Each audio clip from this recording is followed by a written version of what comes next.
तो once again very warm welcome to all of you. आप सबों के आज के क्लास में बहुत बहुत स्वागत है। एंड आज हम लोग फिर से एक बार रिवीजन करने वाले हैं। आज कुछ नए टॉपिक्स होंगे।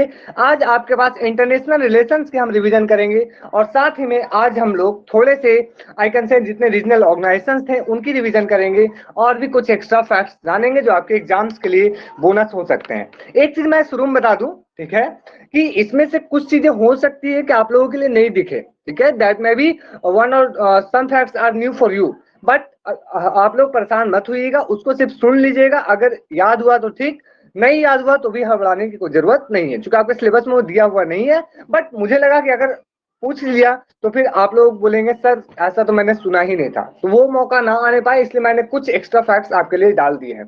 ठीक है, चलिए तो लेट्स स्टार्ट। एंड एक चीज और, पीछे वाले क्लास में कुछ मतलब मेरी मुंह से कुछ निकल गई थी, मतलब गलती से, लाइक रिपब्लिक को बेस्ट बुक ऑन एजुकेशन किसने कहा था, तो आपके रूसो ने कहा था। ठीक है, इसको करेक्शन कर लीजिएगा। एंड डेमोक्रेसी इन अमेरिका जो बुक थी वो टॉकविले की थी, जेम्स ब्राइस की नहीं थी। ठीक है, तो sorry for that and I hope, मैं कोशिश करूंगा कि आगे से ऐसा गलत ना हो। एक चीज मैं रिपीट, ओके, रिपब्लिक बुक को बेस्ट बुक ऑन एजुकेशन किसने कहा था? Who said that Republic is best book on education? मैंने बताया भी है पहले। तो ये जो है आपके रूसो है, ठीक है, जीन जैक्स रूसो। तो प्लीज इसको कंफर्म कर लीजिएगा, मैंने कुछ और शायद बता दिया था। एंड एक और है डेमोक्रेसी इन अमेरिका, वो जो है आपकी जेम्स ब्राइस की बुक नहीं है, वो आपकी टॉकविले की है। ठीक है, चलिए तो पहले इसको करेक्शन आप लोग कर लीजिएगा, बिल्कुल। चलिए आगे बढ़ते हैं। Let's move ahead with the today session and for the first let's practice some question. हम लोग चलिए पहले कुछ क्वेश्चन को प्रैक्टिस करेंगे एंड इसके बाद हम लोग शुरू करेंगे अपने रिवीजन को। क्वेश्चन नंबर 1 आपके सामने दिख रहा होगा, please give your answer in the, देखिए बिल्कुल मॉडर्न डेमोक्रेसी ब्राइस की है। मैं उसमें मतलब मैंने टॉकविले बोला बट कमेंट आया तो मेरी माइंड स्लिप हो गई, होती है कई बार वो चीजें। चलिए इसको कमेंट में आंसर नहीं करना था, बट हिमानी ने पहले से आंसर कर दिया है इसको।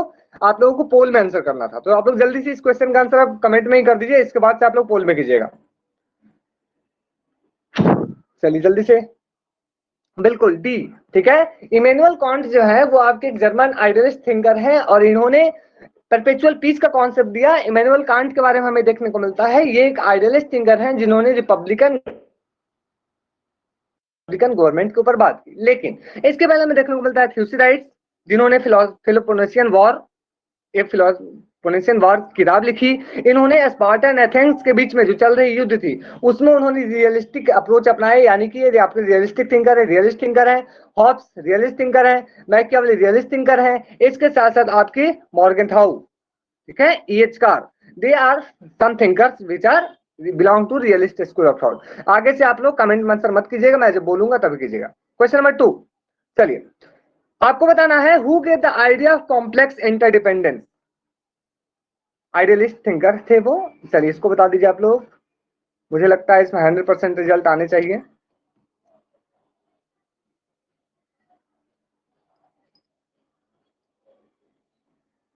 जल्दी से,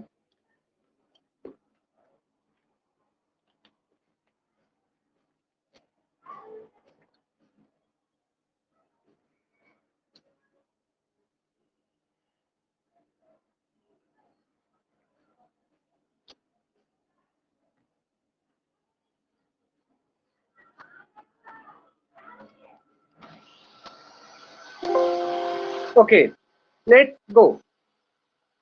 चलिए तो this time I can see that Fatima, Mansi, Rahul, swag, Sunita, शान, मनीषा, अलका, आनंद, सुनीता, वत्सला, सुषमा, शुभम, फिजा, जगदीप, शुभ्रांशु, दीक्षा, पटेल, श्रद्धा, राजेश एंड मोहम्मद रशीद। 21 लोगों ने बिल्कुल करेक्ट आंसर दिया है। सिर्फ एक लोग जो है जो गलत आंसर किए हैं, कोई बात नहीं, जिन्होंने गलत आंसर दिया है प्लीज याद कर लीजिएगा। इसका करेक्ट आंसर जो होंगे वो आपके होंगे Robert Keohane and Joseph Nye. इन दोनों ने मिलकर लिखा कॉम्प्लेक्स इंटरडिपेंडेंस। और 21 स्कूल ऑफ थॉट से एसोसिएटेड और इनके बारे में क्या जानते हैं जल्दी से कमेंट बताएं। He is associated with which school of thought? चलिए जल्दी से, बिल्कुल आफ्टर हेजेमनी इनकी किताब है। आफ्टर एक्चुअली वो रॉबर्ट कोहेन की एंड सॉफ्ट पावर का कॉन्सेप्ट जो है वो आपके ये देते हैं, जोसेफ नाइट देते हैं। नियो लिबरल है, बिल्कुल नियो मार्क्स नहीं है Naman, they not belong to neo Marxism, they are neo liberal. ठीक है, नियो लिबरल है बिल्कुल। सॉफ्ट पावर का आइडिया जो है वो आपके जोसेफ नाई देते हैं, ठीक है, बिल्कुल। तो ये सारी चीजें याद रखिएगा। इनकी बुक कौन सी थी? एक बुक लिखी गई थी दोनों के द्वारा, जिसमें ये कॉम्प्लेक्स इंटरडिपेंडेंस का आइडिया दिया गया था। कौन सी बुक थी वो? जल्दी से, कौन सी बुक थी? पावर एंड इंटरडिपेंडेंस, याद रखिएगा, बिल्कुल, पावर एंड इंटरडिपेंडेंस इनकी बुक आई थी, जिसमें उन्होंने यह आइडिया दिया था, याद रखिएगा, ठीक है। चलिए अब बताइए जल्दी से, रॉबर्ट कॉक्स किससे एसोसिएटेड है? Robert Cox is associated with which school of thought? Robert Cox, बिल्कुल, क्रिटिकल स्कूल ऑफ थॉट, याद रखिएगा। मार्क्सिस्ट, जिसको हम नियो मार्क्सिज्म कहते हैं, उसमें क्रिटिकल स्कूल ऑफ थॉट जो है उससे एसोसिएटेड है, ठीक है। चलिए आगे बढ़ते हैं, बिल्कुल बिल्कुल बिल्कुल, चलिए आगे बढ़ते हैं। Next question, question number next, who is associated with neo classical realism? मैं आपको पोल दे रहा हूं,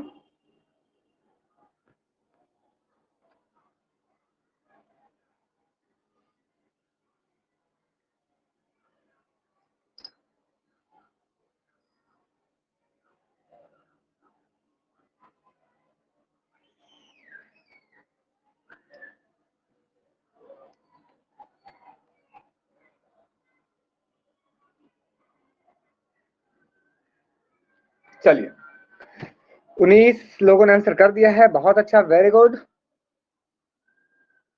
चलिए 22 लोगों ने कर दिया, 1 लोग बचे हुए हैं। लेट्स गो, ये एग्जाम में क्वेश्चन आ सकता है, जब रियलिज्म दिया है तो नियो क्लासिकल रियलिज्म भी आ सकता है। चलिए तो पहले हम लोग देख लेते हैं, टोटल 12 लोगों ने करेक्ट आंसर दिया है, जिसमें Alka, Shan, Mansi, Manisha, Sunita, Anand, Shubhranshu, Shraddha, Shubham, Naman, Sunita and Rajesh. 12 given the correct answer, the correct answer is Barry Buzan, ठीक है। बैरी बुजान जो है उनको हम लोग न्यू क्लासिकल रियलिज्म, ठीक है, याद रखिएगा। जैसे हम लोग पढ़ते हैं, पहले आपका क्लासिकल रियलिज्म आता है, उसके बाद नियो रियलिज्म आता है, उसके बाद एक और स्कूल ऑफ थॉट होता है, ठीक है, जो आपका है नियो क्लासिकल रियलिज्म, और इससे मेनली एसोसिएट कौन है? तो बैरी बुजान, याद रखिएगा, ठीक है। तो बैरी बुजान एक्चुअली क्या करते हैं इसमें, जो क्लासिकल मतलब स्टेट को हमें देखने को मिलता है, शुरू में मॉर्गन था स्टेट को एज ए यूनिट देखते हैं, लेकिन जो नियो रियलिस्ट होते हैं, स्ट्रक्चरल रियलिस्ट होते हैं, जैसे कि आपके केनेथ वॉल्ट्ज, वो क्या करते हैं, स्टेट को एज ए यूनिट नहीं देखते हैं, ठीक है,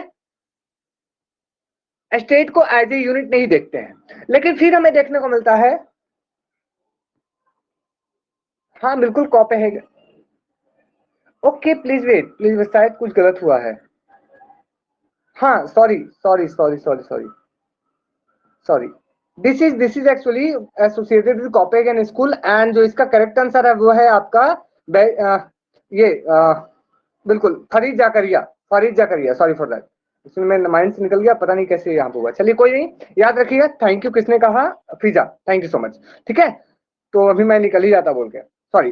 तो इसमें जो आपका है, ठीक है, नियो क्लासिकल रियलिस्ट जो है वह है फरीद जाकरिया, याद रखिएगा। और जो बैरी बुजान है वह एक्चुअली में कॉपेगन स्कूल से है, जो कि ठीक है, जो कि आपका क्या है, लाइक सिक्योरिटी एस्पेक्ट्स पे जो एक स्कूल ऑफ थॉट को एसोसिएट किया गया है, बनाया गया है, जिसका नाम है बैरी बुजान, ठीक है। चलिए बिल्कुल सिक्योरिटी का कॉन्सेप्ट एसोसिएटेड है। चलिए आगे बढ़ते हैं, नेक्स्ट क्वेश्चन है, इसमें एक्चुअली कुछ गलतियां हो गई, चलिए कोई नहीं।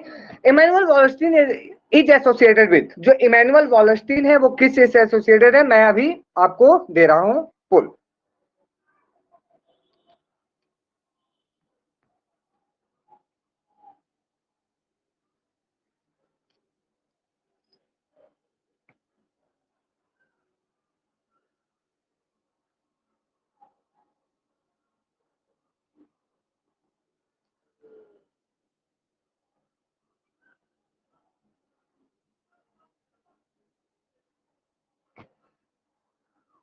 ओके। चलिए सभी लोगों ने आंसर कर दिया है, बहुत अच्छा, मुझे लगता है इस बार करेक्ट आंसर पूरा आएगा, पूरा का पूरा। तो दिस टाइम 22 लोगों ने आंसर किया है, जिसमें से 20 has given the correct answer, very good. तो इसका जो करेक्ट आंसर है सबको पता है, वर्ल्ड सिस्टम थ्योरी, ठीक है। वर्ल्ड सिस्टम थ्योरी यानी कि इमैनुअल वॉलस्टीन जो है वो वर्ल्ड सिस्टम थ्योरी से एसोसिएटेड है, ठीक है, विश्व व्यवस्था सिद्धांत, याद रखिएगा, ठीक है। तो इसमें इन्होंने क्या किया एक्चुअली में, पहले, अच्छा ये बताइए, पहले डिपेंडेंसी थ्योरी आया या पहले वर्ल्ड सिस्टम थ्योरी आया? पहले डिपेंडेंसी या पहले वर्ल्ड सिस्टम थ्योरी, कौन सा आया था पहले? पहले डिपेंडेंसी, बिल्कुल नहीं, पहले डिपेंडेंसी, पहले आपके एंड्रो गुंड्रो फ्रैंक, ठीक है, आपके कार्डोसो, याद रखिएगा, ठीक है, एंड्रो गुंड्रो फ्रैंक है, कार्डोसो है, ये सारे थिंकर जो है जो लेके आते हैं डिपेंडेंसी स्कूल ऑफ थॉट, ठीक है। नियो डिपेंडेंसी का कॉन्सेप्ट डॉस सेंटोस देते हैं मानसी, नियो डिपेंडेंसी, ठीक है, बिल्कुल। पॉल, हाँ बिल्कुल, रॉल प्रेस्बिज भी इससे एसोसिएटेड है आपके डिपेंडेंसी स्कूल से। तो याद रखिएगा पहले वो लोग क्या कहते हैं, जैसे आप अगर पढ़ेंगे एजी फ्रैंक को, तो उन्होंने मेट्रोपोलिस सैटेलाइट मॉडल दिया, ठीक है, जो कि आपके डेवलपमेंट ऑफ अंडर डेवलपमेंट की बात की। लेकिन हमें देखने को मिलता है उस समय, ध्यान से सुनिए, please listen carefully, please listen carefully, आपके जो डिपेंडेंसी स्कूल था वो सिर्फ दो स्फेयर में बांटा था, एक आपका कोर एंड दूसरा फेरी फेरी, ठीक है। There were mainly two parts, there were core and periphery. लेकिन इमैनुअल वॉलस्टीन आते हैं, वो बोलते हैं कि ऐसा नहीं है, एक और बीच का पोर्शन होता है जो सेमी फेरी फेरी कहा जाता है, ठीक है। तो ये भी आपके एग्जाम में पूछा जा सकता है कि आइडिया ऑफ सेमी फेरी फेरी का कॉन्सेप्ट किसने ऐड किया। तो याद रखिएगा, याद रखिएगा, the idea of semi periphery was added by world system theory या तो फिर इमैनुअल वॉलस्टीन, ठीक है, बिल्कुल। तो these are important facts. And जो आपका हेजेमनी थ्योरी है वो आपका एंटोनियो ग्राम्सी से है, सबको पता होगा। फ्रैंकफर्ट स्कूल से कौन कौन इंस्टीट्यूटेड है, ये आपसे एग्जाम में पूछा जाता है। क्रिटिकल स्कूल ऑफ थॉट भी कहा जाता है इसको, जर्मनी में फाउंड किया गया था, हैबरमास। और कौन, semi periphery was added by Immanuel Wallerstein, ठीक है, क्योंकि पहले आपका डिपेंडेंसी थ्योरी में क्या दिया गया, कोर एंड फेरी फेरी की बात की गई थी, ठीक है, याद रखिएगा। चलिए, तो जल्दी से बता दीजिए कि फ्रैंकफर्ट स्कूल से कौन कौन एसोसिएटेड है। Who are associated with Frankfurt school, Habermas, Herbert Marcuse, बिल्कुल बिल्कुल, कोर एंड फेरी फेरी की बात की गई थी डिपेंडेंसी में, ठीक है, बिल्कुल, एडोर्नो, हॉर्खाइमर, बिल्कुल, ये सब चीजें याद रखिएगा, ठीक है। देखिए आपको फिर से मैं बता रहा हूँ, जो फ्रैंकफर्ट स्कूल ऑफ थॉट है एक्चुअली वो क्रिटिकल स्कूल ऑफ थॉट है। वो बोलता है कि इस वर्ल्ड में कोई भी एक ऐसी आइडियोलॉजी नहीं है जो सारी प्रॉब्लम्स की सॉल्यूशन दे सकती है, ठीक है। इसलिए वो सारे जितने सारे जो बोला जाता है जो pillars of school of thought है उसको उन्होंने क्रिटिसाइज किया। इसमें आपके मेनली आते हैं तो देखने को मिलता है हैबरमास, एडोर्नो, ठीक है, हॉर्खाइमर, हर्बर्ट मार्क्यूस जिन्होंने किताब लिखी थी वन डायमेंशनल मैन, ठीक है, हैबरमास जिन्होंने कॉन्सेप्ट दिया था कम्युनिकेटिव एक्शन का और लेजिटिमाइजेशन क्राइसिस का, ठीक है। ग्राम्सी एक्चुअली फ्रैंकफर्ट स्कूल के पहले थे, फ्रैंकफर्ट स्कूल के संस्थापक नहीं थे ये, बट वो नियो मार्क्सिज्म में आते हैं, ठीक है। चलिए, तो ये सारी चीजें थी, यहां से आगे बढ़ते अब हम लोग एक रिवीजन करते हैं जल्दी से कि आखिर आपका क्या है classical realism, neo realism and neo liberalism, और classical liberalism and neo liberalism, ठीक है, एक एक करके सबको समझेंगे। ये सब चीजें आखिर आप लोगों ने बहुत बार पढ़ी है, बट मैंने जल्दी से इसको थोड़ा सा लाने रिवाइज के लिए लाया है वो। चलिए, तो थ्यूसिडाइट्स जो है उन्होंने एक्चुअली क्या करते हैं, वो स्पार्टन एथेंस के टाइम में, यानी कि जब हम देखते हैं, हम लोग पढ़ते हैं प्लेटो को, अरिस्टोटल को, उसके टाइम पीरियड के मेनली होते हैं। और उस समय जो स्पार्टन एथेंस के बीच में जो वॉर चल रही होती है, पेलोपोनेशियन वॉर, उसके बारे में ये लिखते हैं। और उस समय ये लिखते हैं कि स्टेट्स को क्या किया जाना चाहिए, एक रियलिस्ट अप्रोच अपनाया जाना चाहिए। याद रखिएगा, थॉमस हॉब्स, आप सबों को पता है कि जो इंग्लैंड में सिविल वॉर हो रही होती है उस समय इनका जन्म होता है। इन्होंने यह कहा मेरी और भय का जन्म एक साथ हुआ है, me and fear are twins. इसके बाद देखने को मिलता है ये एक रियलिस्ट थिंकर थे, क्योंकि ये मानते थे ह्यूमन नेचर जो होता है वो सेल्फिश, ब्रूटिश और नेस्टी होता है। इन्होंने जो किताब लिखी लेवियथन, ठीक है, डी सिवे, बेहेमोथ, ठीक है, De Corpore, De Homine, these are some important books. And सबसे इंपॉर्टेंट, इन्होंने जो एनार्की थी, ठीक है, आपके इंग्लैंड में जो एनार्की थी उसको सॉल्व आउट करने के लिए, उसको खत्म करने के लिए इन्होंने एक एब्सोल्यूट मोनार्की का कॉन्सेप्ट दिया था, ये सबको याद होगा, पता होगा, ठीक है। इसके बाद आते हैं आपके मैकियावेली मेनली, अच्छा बताइए मैकियावेली किस शहर में जन्मे थे, in which particular city he was born, very important and this has been asked, बिल्कुल, फ्लोरेंस। इन्होंने किताब लिखी थी हिस्ट्री ऑफ फ्लोरेंस, ठीक है, याद रखिएगा, ये फ्लोरेंस में जन्मे थे, इटली में जन्मे थे। और Italy father of European secularism, या बोल सकते हैं father of modern political science, ये आपके मैकियावेली को माना जाता है, ठीक है, बिल्कुल। इनका जन्म इटली में हुआ था, फ्लोरेंस शहर में हुआ था। ये इटली को यूनाइट करने की कोशिश करते थे, ये actually try to unite Italy. Italy आपको पता होगा कितने पार्ट्स में बटा हुआ था, in how many parts Italy was divided at that time, 2 3 4 5 6 7, कितने, जल्दी से, बिल्कुल 5।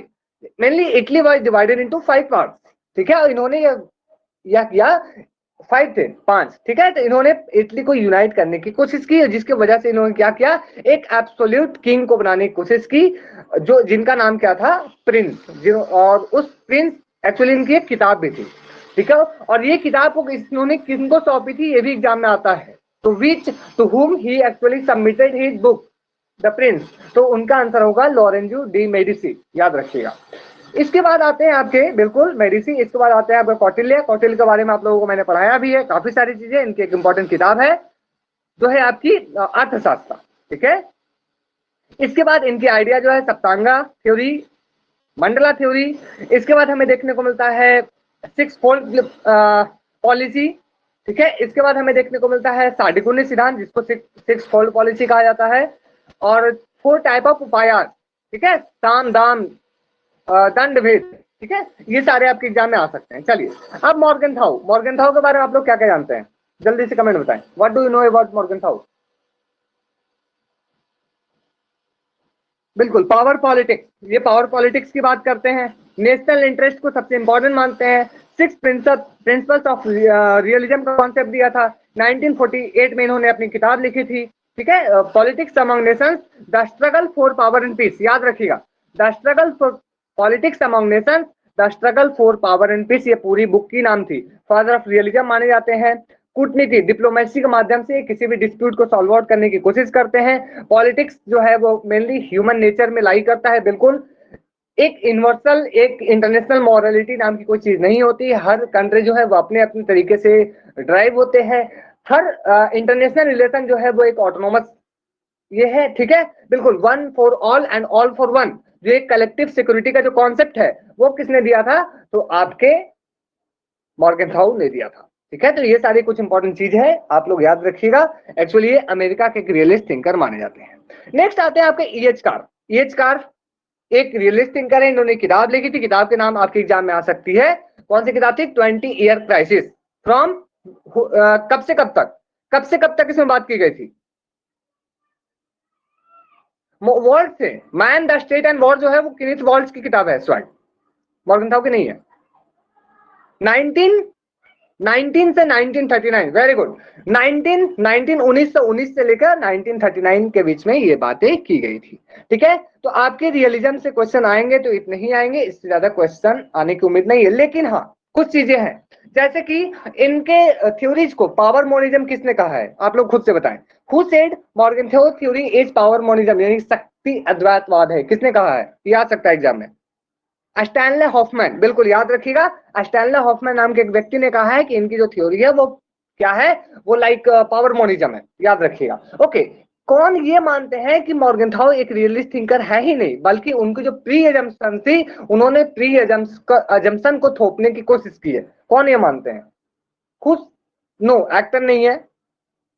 पावर मोनिज्म, बिल्कुल पावर मोनिज्म, वो पहले मैंने पहले बताया है, Stanley Hoffmann. I am asking out, किसने यह कहा कि आपके मॉर्गनथाउ जो है वो रियलिस्ट थिंकर है ही नहीं? नहीं, टी टॉकविले नहीं है, बिल्कुल। एक केनेथ वॉल्ज है और दूसरे कौन है? एक और थिंकर है, रॉबर्ट टकर, याद रखिएगा। रॉबर्ट टकर एवं केनेथ वॉल्ज ये कहते हैं कि भाई मॉर्गनथाउ ने रियलिस्ट कोई थिंकर नहीं, थॉट नहीं दिया है, बल्कि क्या है, इन्होंने अपनी जो प्री एजम्पशन थे इनके माइंड में उसको थोपने की कोशिश की है, ठीक है। ओके, इन्होंने किसने यह कहा कि एक्चुअली में मॉर्गनथाउ जो है वो, उनकी जो रियलिज्म की थ्योरी है वो एक तरह से फुल स्टॉप है ऑन साइंटिफिक डेवलपमेंट। ये ऐसी बात किसने कही थी? Actually this is full stop on scientific development. किन्हीं को याद है? If you don't remember right no, I will tell the answer. बिल्कुल, okay. No no no, Jane Tickner नहीं है, बिल्कुल। देखिए शुभम ने सही लिखा है, very good Shubham. Benno Wasserman, ठीक है, वेनो वासरमैन जो है, शायद आप वही लिख रहे थे। Veno Wasserman is the correct answer. Okay, J Ann Tickner, J Ann Tickner ने क्या किया? जेंडर इन इंटरनेशनल रिलेशन, ठीक है, gender international politics and relation, ऐसा कुछ था। एक किताब लिखी उन्होंने और उसमें मॉर्गनथाउ के जितने 6 प्रिंसिपल थी उसको भाई उन्होंने फेमिनिस्ट नजरिए से क्रिटिक किया, ठीक है। बेनो वासरमैन था। ओके ओके, देखिए बेनो वासरमैन ने एक्चुअली यह आर्ग्यू किया था कि बेनो मॉर्गनथाउ जो है, जो अपनी रियलिज्म की थ्योरी एस्टैब्लिश की है, एक्चुअली वो एक ऐसा थ्योरी है जो एक फुल स्टॉप लगाता है on the scientific development of thought. मतलब कोई अब साइंटिफिक तरीके से सोचे या साइंटिफिक तरीके से थ्योरीज का डेवलपमेंट हो, उस पर एक फुल स्टॉप लगाता है, ऐसा बेनो वासरमैन ने कहा था, ठीक है। चलिए, तो मुझे लगता है यहां तक क्लियर होगा, आगे बढ़ते हैं। बस ये सब एक्स्ट्रा चीजें हैं, ठीक है, एक्स्ट्रा चीजें हैं, आप चाहे तो याद रख सकते हैं, नहीं चाहे तो इसको स्किप कर सकते हैं, ठीक है। चलिए अब आते हैं आपके नियो रियलिज्म, ठीक है, याद रखिएगा नियो रियलिज्म से कुछ क्वेश्चन जो है आपके एग्जाम में आराम से आ सकते हैं। इसमें मेनली हमें देखने को मिलता है जी एन टिकनर, वो 6 प्रिंसिपल्स ऑफ मॉर्गनथाउ को फेमिनिस्ट नजरिए से क्रिटिक की थी, ठीक है, बस इतना ही याद रखें। जेंडर इन इंटरनेशनल रिलेशंस उनकी किताब थी, ठीक है, क्लियर है। और जेंडरिंग इंटरनेशनल पॉलिटिक्स ये भी उनकी किताब थी, याद रखिएगा, gendering international politics. Is it clear? Okay, चलिए अब हम लोग आते हैं नियो रियलिज्म, ठीक है। नियो रियलिज्म में हमें वही थिंकर्स बाद में मॉर्गनथाउ को क्रिटिक करते हैं, बोलते हैं भाई इस दुनिया में पावर नाम का चीज ही जरूरी नहीं है, पावर के अलावा काफी सारी चीजें होती है। तो ये बोलते हैं आपके नियो रियलिज्म के थिंकर्स कि एक्चुअली इस वर्ल्ड की स्ट्रक्चर ही ऐसी बनी हुई है कि जिससे क्या होता है, वर्ल्ड जो है या तो वो पावर गेन करने के रेस में लगा रहता है या तो फिर वो डिफेंस करने में या ऑफेंस करने में लगा रहता है, ठीक है। एक्चुअली ये स्ट्रक्चर को बेस मानते हैं, बोलते हैं स्ट्रक्चर ही ऐसा बना हुआ है पूरे वर्ल्ड में, ठीक है। तो मेनली इसमें आते हैं केनेथ वॉल्ट, जिन्होंने एक इंपॉर्टेंट किताब लिखी थी, याद रखिएगा, theories in international relations, international politics थी, आई थिंक पॉलिटिक्स थी या रिलेशन से, कोई कंफर्म करेंगे क्या? मुझे एग्जैक्ट अभी याद नहीं आ रहा है क्या, पॉलिटिक्स थी, ओके थैंक यू। तो थ्योरी इन इंटरनेशनल पॉलिटिक्स एक किताब इन्होंने लिखी, ठीक है, केनेथ वॉल्ट ने, और उसमें उन्होंने आइडिया दिया, ठीक है, जिनके आइडिया को स्ट्रक्चर रियलिज्म भी कहा जाता है। नेक्स्ट जॉन मेर्सियमर, ये एक थिंकर की थ्योरी को डिफेंसिव रियलिज्म कहा जाता है, याद रखिएगा, defensive realism, sorry offensive realism इनकी थ्योरी कहा जाता है, जॉन मर्सियमर के थ्योरी को ऑफेंसिव रियलिज्म। अब देखिए दोनों में क्या डिफरेंस है, बिल्कुल man the state and war भी किताब थी केनेथ वॉल्ट की, बिल्कुल Fiza.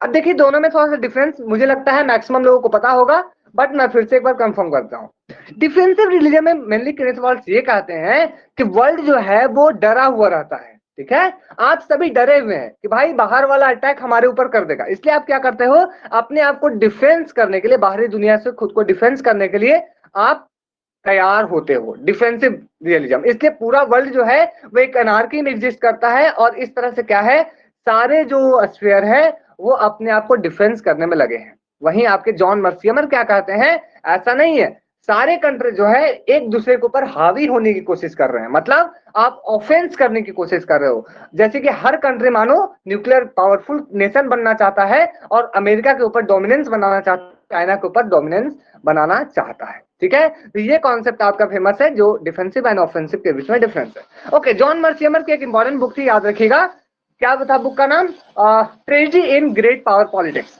Tragedy of great power politics, बिल्कुल, tragedy of great power politics जो किताब था वो जॉन मर्सियमर का किताब था, ठीक है। ओके, इसमें हमें देखने को मिलता है रॉबर्ट का प्लान, याद रखिएगा ये आपके मॉर्टन का प्लान नहीं है, please do not confuse, please do not confuse, ये मॉर्टन का प्लान नहीं है, ये रॉबर्ट का प्लान है, इज रॉबर्ट का प्लान, ये अलग है। फिर आपका रॉबर्ट जर्विस और रेनॉल्ड नेबोर, ठीक है, याद रखिएगा ये कुछ थिंकर्स हैं,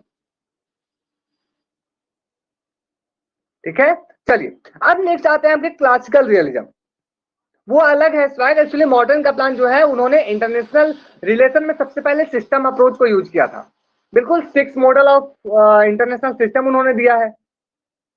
रॉबर्ट जेरविस की बुक मुझे देखनी होगी, अभी याद नहीं आ रही है मुझे, आप लोग अगर देख सकते हैं तो देख लीजिए, I have to check once, ठीक है। चलिए कोई नहीं, वो ऐसे पूछी नहीं जाएगी, उतना डिटेल में नहीं पूछा जाएगा, ठीक है, बस इतना नाम याद रखें। चलिए नेक्स्ट है आपका classical, sir Reinhold Niebuhr classical realism में नहीं आते एक्चुअली, मसला इसमें थोड़ा सा मुझे जहां तक याद आ रहा है, मैंने इसको क्लासिकल रियलिज्म में भी पढ़ा है एंड नियो रियलिज्म में भी इनको कहीं कहीं मैंने देखा है, बट अगेन ओके, मैं इसको एक बार चेक कर लूंगा, ठीक है, फिर से मैं एक बार I have to recheck, okay and I will inform. Sushma लिख रहे हैं security plus Kenneth Waltz equal to defensive, हाँ बोल सकते हैं, चलिए वही सारी चीजें हैं। चलिए आगे बढ़ते हैं। नेक्स्ट आपका है क्लासिकल लिबरलिज्म, ओके ध्यान से देखिएगा, ओके बिल्कुल, देखिए ये तो बात सिंपल है कि जो रियलिज्म में आएंगे वो क्लासिकल रियलिज्म की क्रिटिक ही करेंगे, ये तो क्लियर है, ठीक है। जो लिबरलिज्म में होंगे वो इनकी क्रिटिक करेंगे, इनकी भी क्रिटिक करेंगे और इनकी भी क्रिटिक करेंगे, तो सिंपल सी बात है। चलिए अब आगे देखते हैं, प्लीज कंसंट्रेट। अब आपके आते हैं क्लासिकल लिबरलिज्म। क्लासिकल लिबरलिज्म में सबसे इंपॉर्टेंट नाम आपके सामने जो आता है निकलकर, वो आता है वुड्रो विल्सन का। वुड्रो विल्सन जिन्होंने लीग ऑफ नेशंस की फाउंडेशन रखी थी, 14 पॉइंट्स प्रोग्राम, याद रखिएगा 14 पॉइंट्स फॉर्मूला किसने प्रेजेंट की थी, तो आपके वुड्रो विल्सन ने किया था। ठीक है, वुड्रो विल्सन ने किया था। नेक्स्ट, इन्होंने क्या कहा, एक्चुअली उस समय जो अपने लिबरल क्लासिकल लिबरलिज्म है वो मेनली इस बात पर फोकस करता है कि इंटरनेशनल इंस्टीट्यूशन जो है वो इंटरनेशनल पीस को बनाने में इंपॉर्टेंट रोल प्ले कर सकते हैं।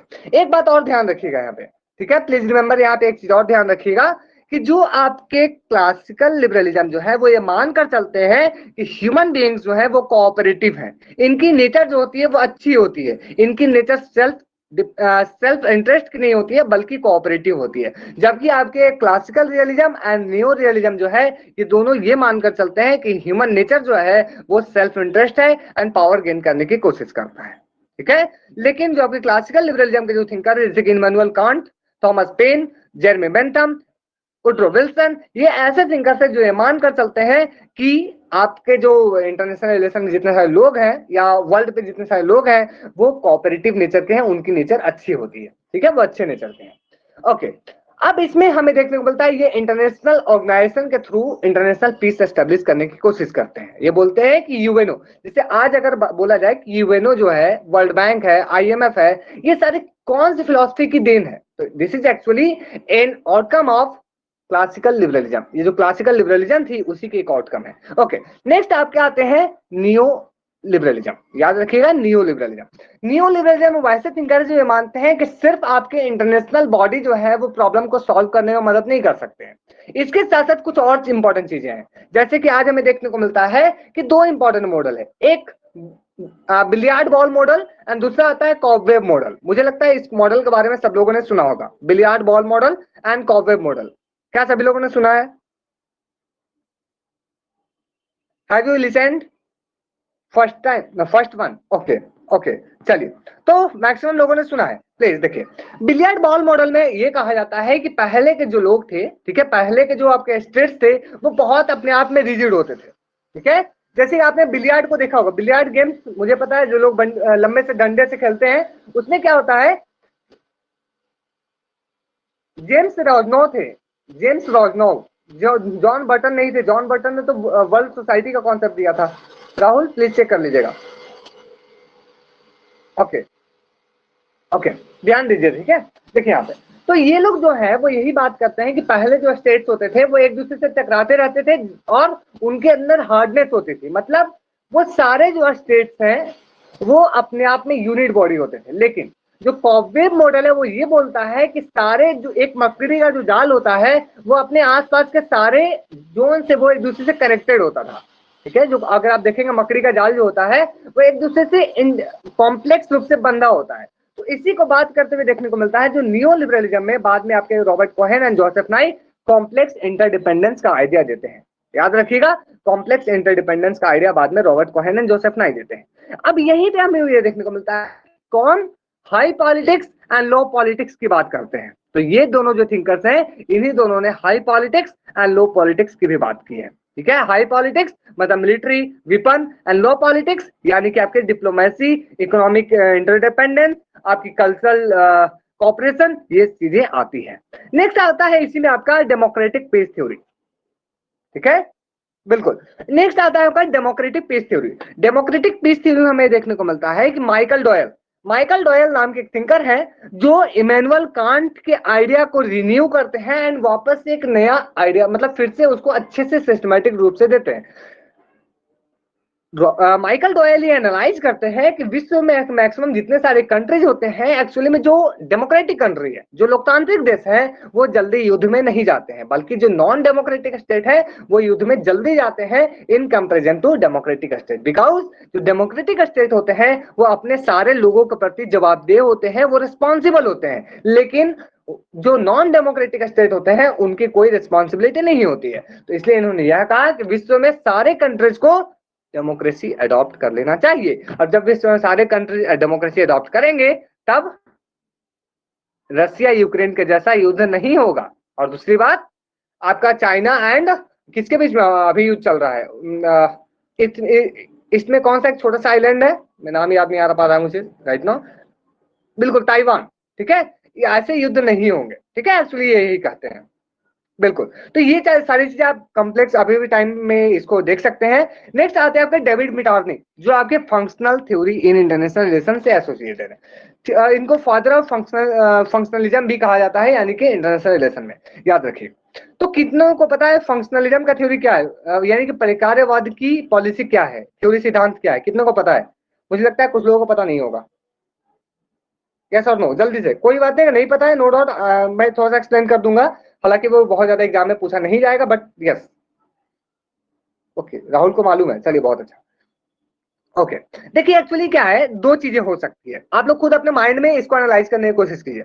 दो हो सकती है, मान लेते हैं भारत एंड पाकिस्तान का एग्जांपल लें, तो दो तरीके के लोग हो सकते हैं। एक ऐसे लोग हो सकते हैं जो ये बोल सकते हैं भाई जो पॉलिटिक्स का स्फीयर है वो अलग है, और जो इकोनॉमिक्स एंड टेक्नोलॉजी का स्फीयर है वो अलग है, मतलब बिजनेस का स्फीयर अलग है एंड पॉलिटिक्स का स्फीयर अलग है, ठीक है। मतलब कुछ लोग बोलेंगे कि अगर आपको किसी देश से अच्छी रिलेशनशिप एस्टेब्लिश करनी है तो आप पहले रिलेशनशिप पे ज्यादा फोकस ना करो, पहले आप अपनी टेक्नोलॉजिकल कनेक्टिविटी बनाओ, वहां से इकोनॉमिक ट्रेड करो। ये जो थिंकर्स मानते हैं वो आते हैं आपके फंक्शन, ठीक है, बिल्कुल, फीजा ने वेरी गुड सही लिखा, स्पिल ओवर कॉन्सेप्ट, ठीक है, कि इस तरह से अगर आप जब इकोनॉमिक कोऑपरेशन करोगे, आप जब अपनी टेक्नोलॉजी से एक दूसरे पे अपनी इफेक्ट डालोगे, तो इससे आपका स्पिल ओवर स्पिल ओवर होते जाएगा, मतलब आपकी जो इन्फ्लुएंस है वो बढ़ती जाएगी, और एक समय ऐसा आएगा कि उसकी मदद से आप अपनी जो पॉलिटिक्स है, जो आप राजनीतिक कॉपरेशन है, पॉलिटिकल कॉपरेशन है, या पॉलिटिकल रिलेशनशिप जो है वो आप एस्टेब्लिश कर पाओगे। ये बात डेविड मिटार्नी करते हैं, लेकिन वहीं दूसरे तरह के थिंकर होते हैं, वो बोलते हैं नहीं, दोनों अलग अलग नहीं है, दोनों एक है। पहले आप अपना अगर इंटरनेशनल रिलेशन में पहले आप अगर अपना पॉलिटिकल रिलेशनशिप एस्टेब्लिश करोगे, तभी आपकी economic and technological relationship establish होगी, और इसको बोला जाता है नियो फंक्शनलिज्म, जिसके फाउंडर कौन है, कोई बताएंगे? If anyone knows, do comment fast. Who is founder of neo-functionalism? I am waiting. Uniting of Europe उनकी बुक थी, बिल्कुल, वेरी गुड, चलिए सबको याद है, क्या बात है, बहुत अच्छा। अर्नेस्ट बी हॉर्स, ठीक है, अर्नेस्ट बी हॉर्स, इसको याद रखिए, लोग मे भी एग्जाम में पूछ सकता है, चूंकि थोड़ी सी ज्यादा पूछी जा सकती है, ठीक है। अब हम लोग थोड़ा समझ लेते हैं मार्क्सिस्ट स्कूल ऑफ थॉट, लेकिन उससे पहले एक चीज याद आ रही है मुझे, यूनाइटिंग ऑफ यूरोप, ठीक है, uniting of Europe, uniting of Europe, मुझे लगता है बाद में मैंने इसका नाम लिखा है, ठीक है, आपको मुझे मिल सकता है नाम, ठीक है, चलिए, यूनाइटिंग ऑफ यूरोप, ओके। तो एक बार याद रखिए यहाँ पे, ठीक है, इस एक कॉन्सेप्ट है सोशल कंस्ट्रक्टिविज्म, एक और स्कूल ऑफ थॉट है अलेक्जेंडर वेंड, ठीक है। अलेक्जेंडर वेंड जो है उन्होंने एक बुक लिखी है anarchy is what state make, याद रखिएगा, anarchy is what state makes of it.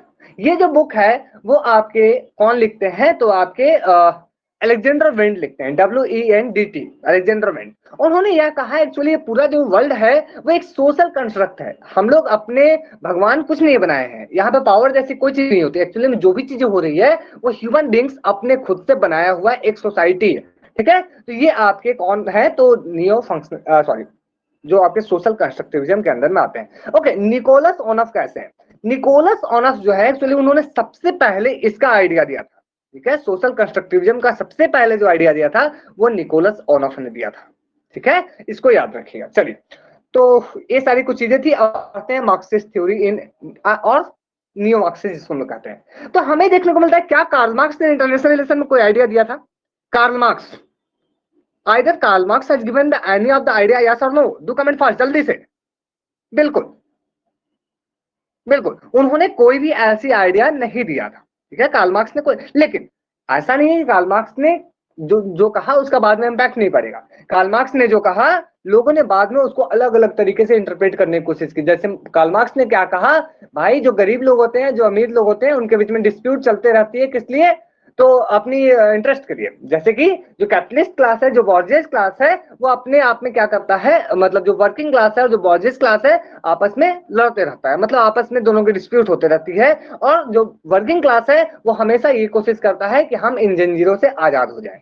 अब बाद के जो थिंकर्स आते हैं ठीक है, बाद के जो थिंकर्स आते हैं वो ये बोलते हैं कि कार्ल मार्क्स ने सही कहा था। आज भी वर्ल्ड में तो यही हो रहा है, जितने सारे आपके जो अंडर डेवलप्ड कंट्रीज हैं उनकी एक्सप्लॉइटेशन की जा रही है। जैसे वर्कर्स की पहले एक्सप्लॉइटेशन होती थी, उसी तरह से जो अंडर डेवलप्ड कंट्रीज हैं, डेवलपिंग कंट्रीज हैं, उनका एक्सप्लॉइटेशन हो रहा है। और कौन एक्सप्लॉइटेशन कर रहा है? जो पहले बड़े बड़े कॉलोनी थे, जो डेवलप्ड कंट्रीज हैं, जैसे कि आपका जर्मनी, जैसे कि आपका ब्रिटेन, जैसे कि आपका अमेरिका, जैसे कि आपका उधर का बाकी जितने सारे यूरोपियन कंट्रीज हैं। तो इन चीजों को एक्सप्लेन करने के लिए बाद में थिंकर्स ने क्या किया, अपने अपने इंटरप्रिटेशन दिया, जिसको मार्क्सिस्ट स्कूल ऑफ थॉट से एसोसिएटेड होते हुए हम लोग नियो मार्क्सिज्म की तरफ में देखते हैं। इसी से आपको देखने को मिलता है डिपेंडेंसी थ्योरी, इसी से देखने को मिलता है आपका वर्ल्ड सिस्टम थ्योरी, ठीक है, एंड फ्रैंकफर्ट थ्योरी। बिल्कुल राहुल, जो आप लिख रहे हैं वो बिल्कुल सही है। इंडिया फिफ्थ लार्जेस्ट इकोनॉमी बन चुका है। एंड इंडिया ने सबसे इंटरेस्टिंग बात यह है, जो हमारे ऊपर कई सालों तक 200 सालों तक शासन किया, अब हम लोग उसको इकोनॉमी में पछाड़ चुके हैं। ठीक है, अब बिल्कुल साहब, चलिए अब बात करते हैं। बिल्कुल अब यहाँ पे ध्यान दीजिए। ओके, अब यहाँ पे देखिए एक्चुअली थ्योरी आती कहाँ से है, हमें देखने को मिलता है वर्ल्ड बैंक, सॉरी यूएन में एक कमेटी एस्टेब्लिश की जाती है। वो अलग बात है राहुल, चलिए इसकी बात करेंगे कभी हम लोग सब्जेक्टिव क्लास में, ठीक है। अभी चलिए जल्दी से बात करते हैं। तो यूएन जो है, ठीक है, यूनाइटेड नेशंस ने एक कमेटी बनाई थी जो लैटिन अमेरिका को स्टडी करता था कि एक्चुअली वहां पे गरीबी क्यों है। तो लैटिन अमेरिका में स्टडी करके जो बाद में थिंकर्स जो कंक्लूजन निकालते हैं, उसमें ये मिलता है एक्चुअली में क्या हो रहा है।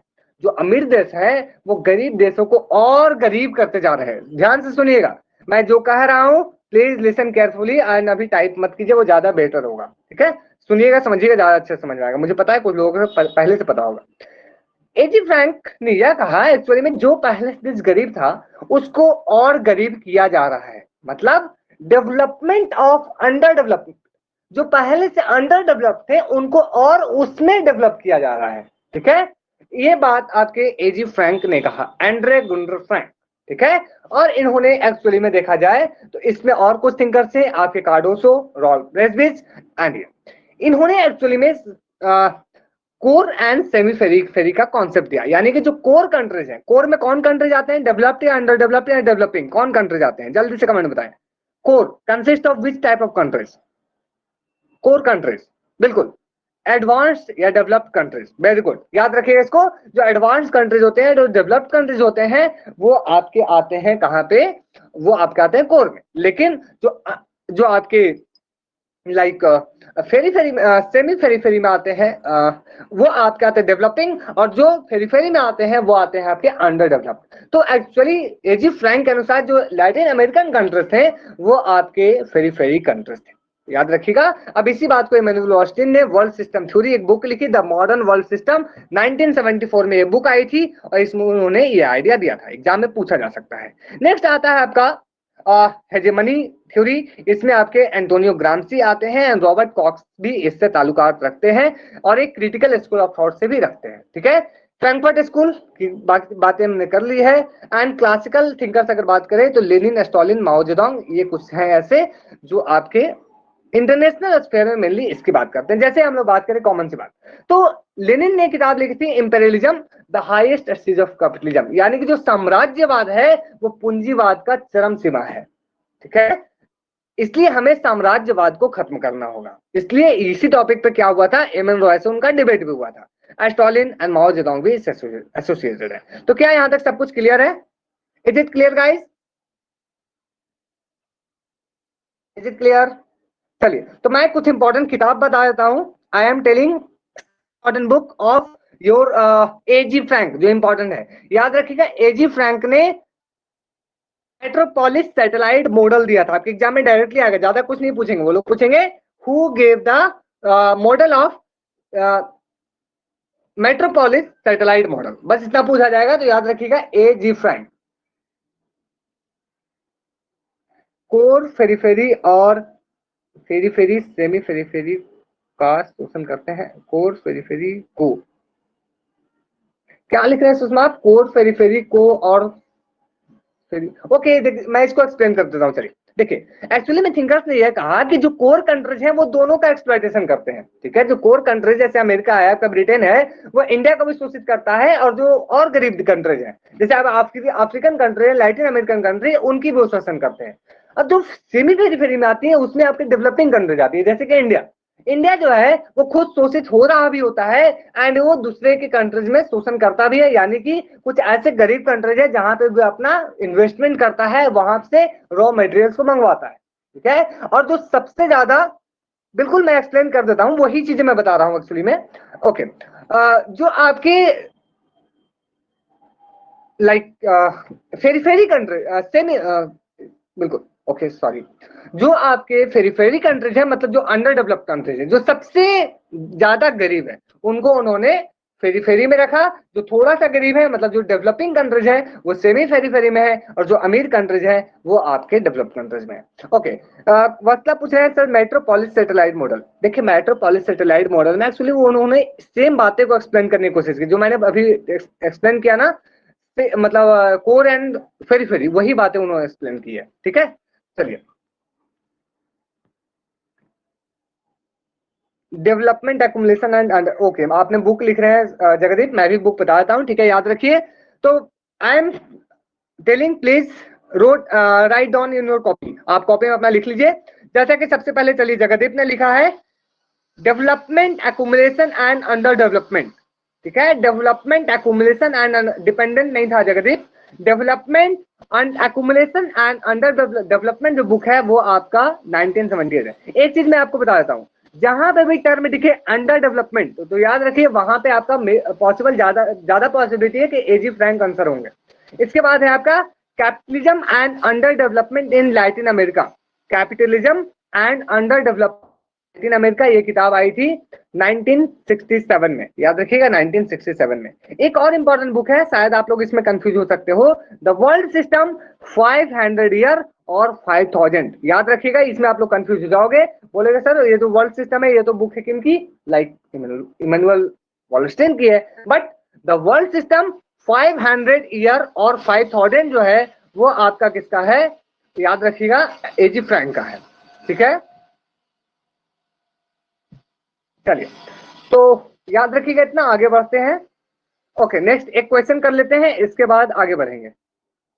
मुझे लगता है इसका आंसर तो ऑलरेडी हो चुका है, चलिए फिर भी। एजी फ्रैंक मार्क्सिस्ट है, बिल्कुल, क्यों नहीं है, वो मार्क्सिस्ट ही तो है, क्योंकि उन्होंने मार्क्सिस्ट मतलब इकोनॉमिक के नजरिए से इंटरनेशनल रिलेशन को, इंटरनेशनल स्फेयर को एनालाइज करने की कोशिश की है, ठीक है। चलिए, जितने सारे थिंकर्स बताए वो गया, वो सारे अपने मार्क्सिस्ट के अंदर में आएंगे, मतलब मार्क्सिज्म स्कूल ऑफ थॉट से ही है। तो इसका आंसर आप लोग कमेंट में बताएं। एक्चुअली नियो मार्क्सिस्ट ही होंगे, ठीक है। Spill over concept is associated with Robert Keohane and David Mitrany functionalism internationalism, जल्दी से बताएं। ओके, चलिए बहुत अच्छा। ओके, फिर से मैं बता रहा हूं। ओके, तो कंफर्म, इसका करेक्ट आंसर जो होगा वो ओनली स्टेटमेंट ए जो है वो गलत है, क्योंकि स्टेटमेंट 2 जो है वो सही है। ए का जो होगा उसमें कौन थे आपके, डेविड मिटार्नी, याद रखिएगा। ओके, मैं जो बुक आप पूछ रहे हैं Jagdeep, the world system 500 year और 5000, मतलब जो विश्व व्यवस्था है वो 5000 साल या 500 साल या 5000 साल, ये जो किताब है वो आपके कौन लिखे हैं, एंड्रू गुंटर फ्रैंक लिखे हैं, इसको याद रखिए। चलिए आगे बढ़ते हैं।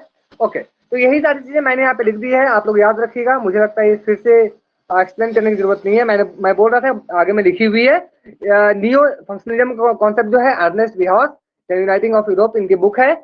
और जो एंड्रू लिंकलेटर की है वो कुछ बुक्स हैं, ठीक है। रॉबर्ट कॉक्स की बुक है 2, production power and world order, approaches to world order, ये याद रखिएगा, मे भी एग्जाम में पूछ सकता है, याद नहीं भी रखेंगे तो कोई प्रॉब्लम नहीं है, ठीक है, क्योंकि इतना डीप से चांसेस कम है, बट वी कांट टेक। चलिए अब आगे बढ़ते हैं, क्या हम लोग यूएनओ को रिवाइज करें, are you all ready with the UNO, united nations organisation, क्या इसको रिवाइज किया जाएगा, इस are you all ready, UNO, काफी सारे क्वेश्चंस आते हैं। चलिए, तो जल्दी से बताएं आप लोगों को क्या क्या पता है, what do you know about UNO, आप लोग जो ही पता है जल्दी से बताएं, मैं भी बताऊंगा उसके बाद। चलिए, बिल्कुल 24 अक्टूबर 1945 के इसके एस्टेब्लिशमेंट हुई थी, और इसको हम लोग 24 अक्टूबर को क्या कहते हैं, यूएनओ डे भी सेलिब्रेट करते हैं, याद रखिएगा, ठीक है। यूएनओ डे हम लोग सेलिब्रेट करते हैं 24 अक्टूबर को, बिल्कुल। नेक्स्ट, इसके 5 प्रिंसिपल्स ऑर्गन है, बिल्कुल। न्यूयॉर्क में इसकी क्या है, हेडक्वार्टर है, वेरी गुड। इंडिया इसका एक फाउंडिंग मेंबर था, बाद में बना बिल्कुल 31 अक्टूबर को। और कुछ, एंटोनियो गुटरेस जो पुर्तगाल से बिलोंग करते हैं, अभी वो प्रेजेंट क्या है, वो क्या है, करंट सेक्रेटेरिएट है, याद रखिएगा। ओके, फर्स्ट फीमेल प्रेसिडेंट कौन थी, first female president Vijaya Lakshmi Pandit, याद रखिएगा, ठीक है। Vijaya Lakshmi Pandit was the first president, याद रखिएगा इसको, ठीक है। चलिए, ओके, और कुछ, चलिए, और क्या याद आ रहा है, फॉर्मेशन हो गया, एस्टेब्लिशमेंट इवेंट हो गया, ऑब्जेक्टिव्स, इसकी ऑब्जेक्टिव्स की बात कर लेते हैं एक बार जल्दी से, चलिए। ओके, तो ध्यान से सुनिएगा, 5 परमानेंट मेंबर हैं, बिल्कुल। इंटरनेशनल सिक्योरिटी एंड पीस, ये बांडुंग सम्मेलन से कहां से एसोसिएटेड, श्रद्धा, बांडुंग क्या इससे एसोसिएटेड है, नो, बांडुंग आपके नाम से है। और क्या लिखे हैं ऊपर में, 6 लैंग्वेज, बिल्कुल 6 लैंग्वेज उसकी है, जिसमें वर्किंग लैंग्वेज 2 ही होते हैं, इंग्लिश एंड फ्रेंच। बिल्कुल, मॉन्टेनिग्रो 2006 में मेंबर बना था, और रिसेंट जो मेंबर है वो साउथ सुडान 2011 में मेंबर बना था, बिल्कुल मनीषा। नेक्स्ट, और क्या लिखे हैं, ICC international court of justice, जिसके हेडक्वार्टर कहाँ है, द हेग, नीदरलैंड, बिल्कुल, नेहरू जी की सिस्टर थी वो। और क्या लिखा गया है, चलिए, ओके, कोई बात नहीं, ओके, चलिए। 5 परमानेंट मेंबर्स की मुझे लगता है सब लोगों को नाम याद होगा, हेडक्वार्टर कहाँ है आईसीसी का, तो द हेग, नीदरलैंड में है, बिल्कुल।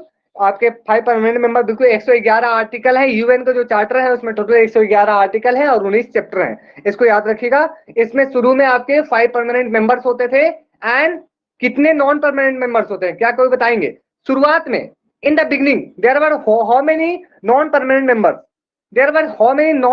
मेंबर्स, बिल्कुल 6, शुरू में 6 नॉन परमानेंट मेंबर्स होते थे, लेकिन ये किस साल, in which year this was amended and in which year this was increase to 11, किस साल, 1973 नहीं थी, 1974 भी नहीं थी, 1965, बिल्कुल 1965 या 63, एक बार आप लोग देख लीजिएगा, 1963 या 65, यही दोनों में से कोई एक है, मुझे लग रहा है 1965 है, ठीक है, but please check.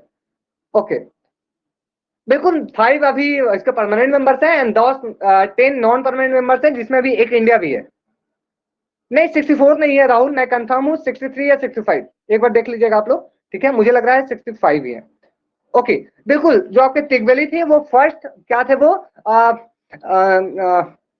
UN secretariat थे, और इंडिया जो है 8 टाइम्स तक अभी तक मेंबर्स बन चुका है। चलिए, तो अब आप लोग तैयार हो जाइए, अब मैं बता रहा हूँ, प्लीज वेट, अब आप लोग ध्यान से सुनिए, जो मैं एक्स्ट्रा चीजें बता रहा हूँ, प्लीज ध्यान सुनिए, मैं शुरू से सारी चीजें बताऊंगा, ठीक है। ओके, यूएन चार्टर जो थी, ठीक है, यूएन चार्टर जो थी उसमें शुरू में 51 कंट्रीज ने साइन किया था, याद रखिएगा, शुरू में 51 कंट्रीज ने साइन किया था, 50 के मेंबर्स जो थे वो एट प्रेजेंट साइन किए थे, एक कंट्री जो था पोलैंड, वो कुछ समय बाद साइन किया था। अगर आप एग्जाम में आएगा यूएन चार्टर को इनिशियली कितने लोगों ने साइन किया था, तो याद रखिएगा 51, ठीक है। इसकी इनॉग्रेशन कब हुई थी, जो 24 अक्टूबर 1945। अब मैं डिस्कस करता हूं इसकी मेजर ऑब्जेक्टिव्स, याद रखिएगा, maintaining international peace and security, number 1, विश्व में शांति एवं सुरक्षा को बनाए रखना, नंबर 1, नंबर 2, विश्व में मानव सुरक्षा की सेफगार्ड करना, यानी कि protecting human rights, third, delivering humanitarian add, आपको पता होगा यूनिसेफ जैसा एक बॉडी है, उसी के साथ साथ और भी बॉडीज है, यूनिसेफ खास करके ह्यूमैनिटेरियन एड प्रोवाइड करता है, डब्ल्यूएचओ अभी कोविड के टाइम में बहुत एक्टिव था वो, ठीक है। ओके, डब्ल्यूएचओ का एस्टेब्लिशमेंट कब हुई थी, कौन बताएंगे जल्दी से, in which year WHO was established, जल्दी से, 1945 नहीं थी, नो, 1948, वेरी गुड, 1948 थी, 1948 थी, ठीक है, 1948, बिल्कुल। ओके, चलिए, अब मैं बात करता हूँ एक्स्ट्रा जो इसकी है, ठीक है, प्रोमोटिंग सस्टेनेबल डेवलपमेंट, आप लोग बताइए टोटल सस्टेनेबल डेवलपमेंट गोल कितने हैं, there are how many sustainable development goals, there are how many, बिल्कुल 17, याद रखिएगा, और टोटल एमडीजी कितने थे, बिल्कुल 2030, एमडीजी तो थे मिलेनियम डेवलपमेंट गोल 2000 से 2015 तक, वो टोटल 8 थे। बिल्कुल, ये चीजों को आप लोग याद रखिएगा। इसकी नेक्स्ट अगर हम लोग ऑब्जेक्टिव की बात करें तो वो क्या था, इंटरनेशनल लॉ को अपहोल्ड करना। इसकी जो है 6 प्रिंसिपल्स ऑर्गन है। आई एम रिपीटिंग, ध्यान से सुनिएगा। पहला जो है, जो लेजिस्लेटिव बॉडी का काम करता है, उसका नाम क्या है? Which body is considered as legislative organ of UNO? जल्दी आप लोग कमेंट में बताएंगे कौन सा बॉडी। बिल्कुल, जनरल असेंबली या तो महासभा। एग्जीक्यूटिव बॉडी का काम कौन करता है? एग्जीक्यूटिव बॉडी का काम, एग्जीक्यूटिव बॉडी का काम सिक्योरिटी काउंसिल। ठीक है, सिक्योरिटी काउंसिल। सिक्योरिटी काउंसिल जो है सुरक्षा परिषद, जिसमें 5 परमानेंट मेंबर और 10 नॉन परमानेंट मेंबर होते हैं, वो। ठीक है, चलिए, सुषमा ने सबको लिख दिया है, बाकी लोग कोई स्क्रीनशॉट लेंस ले ले। चलिए, बिल्कुल। अब मैं एडमिनिस्ट्रेटिव बॉडी का कौन काम करता है? Which body is considered as administrative body? Administration को कौन देखभाल करता है? बिल्कुल, ट्रस्टीशिप काउंसिल नहीं है, नो नमन, ट्रस्टीशिप नहीं है। सेक्रेटेरिएट, ठीक है, सेक्रेटेरिएट होगा, सचिवालय। ठीक है, सचिवालय जो एंटोनियो गुटेरेस होते हैं वो उसी के हेड होते हैं। ठीक है, एंटोनियो गुटेरेस जो है वो उसी के हेड होते हैं। ठीक है, नेक्स्ट आपका आता है एक सचिवालय, बिल्कुल। एक आता है आपका क्या नाम है उसका, ट्रस्टीशिप काउंसिल। बिल्कुल, एक आता है पर ट्रस्टीशिप काउंसिल, हालांकि अभी इसको पूरी तरह से डिसॉल्व नहीं किया गया है और ये फिलहाल वर्किंग में भी नहीं है, ये भी याद रखिए। एक छूटा है आपका international court of justice, ICJ. याद रखिएगा आईसीजे। तो जल्दी से आईसीजे के बारे में जो पता है बता दीजिए। मुझे पता है बहुत सारी चीजें इसके बारे में पता होगा। सर, क्या 8 लोगों ने कमेंट, क्या बोल रहे हैं सर? ये 8 क्या है? ओके, देखिए मसला एक्चुअली में 2 चीजें थी। ठीक है, पहले आपकी आई थी मिलेनियम डेवलपमेंट गोल। अभी आपको पता होगा कि हम लोग सस्टेनेबल डेवलपमेंट गोल की बात करते हैं, सतत पहुंचनीय विकास की बात करते हैं। तो जो एमडीजी आई थी उसके जो गोल थे वो 8 थे, और अभी जो आपके आई है I can say sustainable development goal, उसके टोटल 17 गोल्स हैं।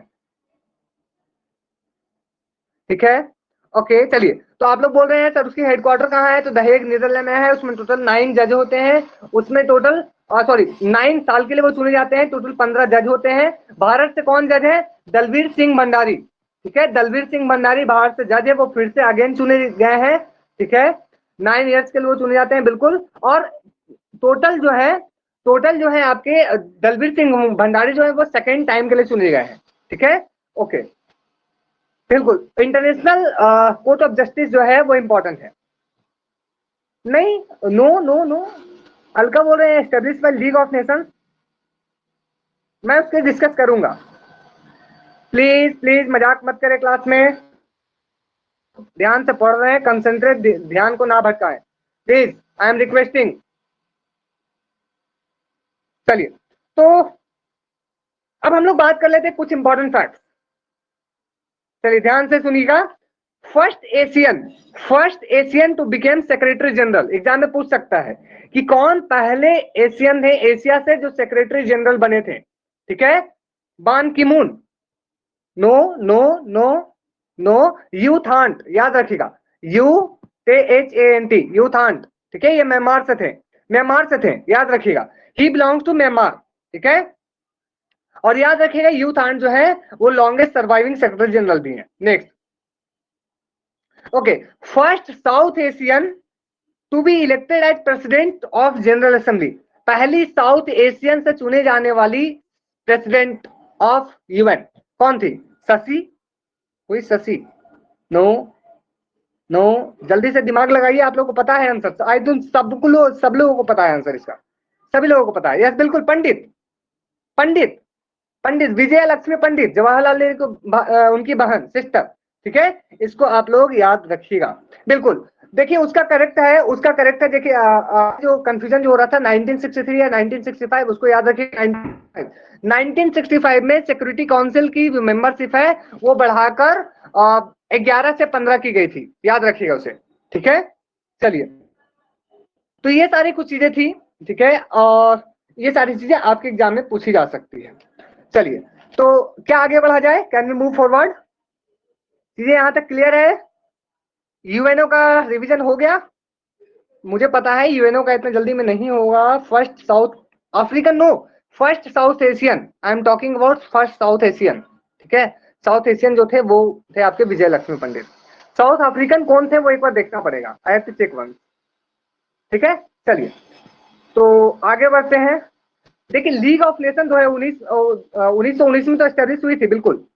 विजय लक्ष्मी दोबारा बता दो, ओके ठीक है। विजय लक्ष्मी पंडित, अगर कभी भी ऐसा एग्जाम में क्वेश्चन आए या खुद के भी माइंड में ये चीज रख लीजिए, ठीक है, कि यूएन के प्रेसिडेंट, मतलब जो आपके जनरल असेंबली के प्रेसिडेंट चुने जाते हैं, पहली वुमेन प्रेसिडेंट कौन थी, पहली महिला प्रेसिडेंट, तो वो आपके आएंगे विजय लक्ष्मी पंडित। पहले साउथ एशिया से कोई प्रेसिडेंट चुने गए हो तो वो विजय लक्ष्मी पंडित चुनी गई थी।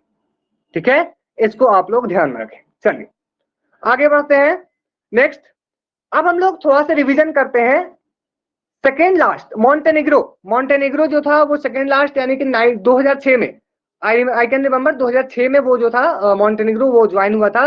एंड उसके बाद 2011 में आपका साउथ सूडान वो ऐड हुआ था, वो ज्वाइन हुआ था। ठीक है, चलिए तो अब हम लोग रिवीजन करते हैं थोड़ा सा। सार्क, आसियान नाम। सबसे पहले सार्क, ठीक है, तो चलिए जल्दी से बताएं क्या क्या सार्क के बारे में पता है।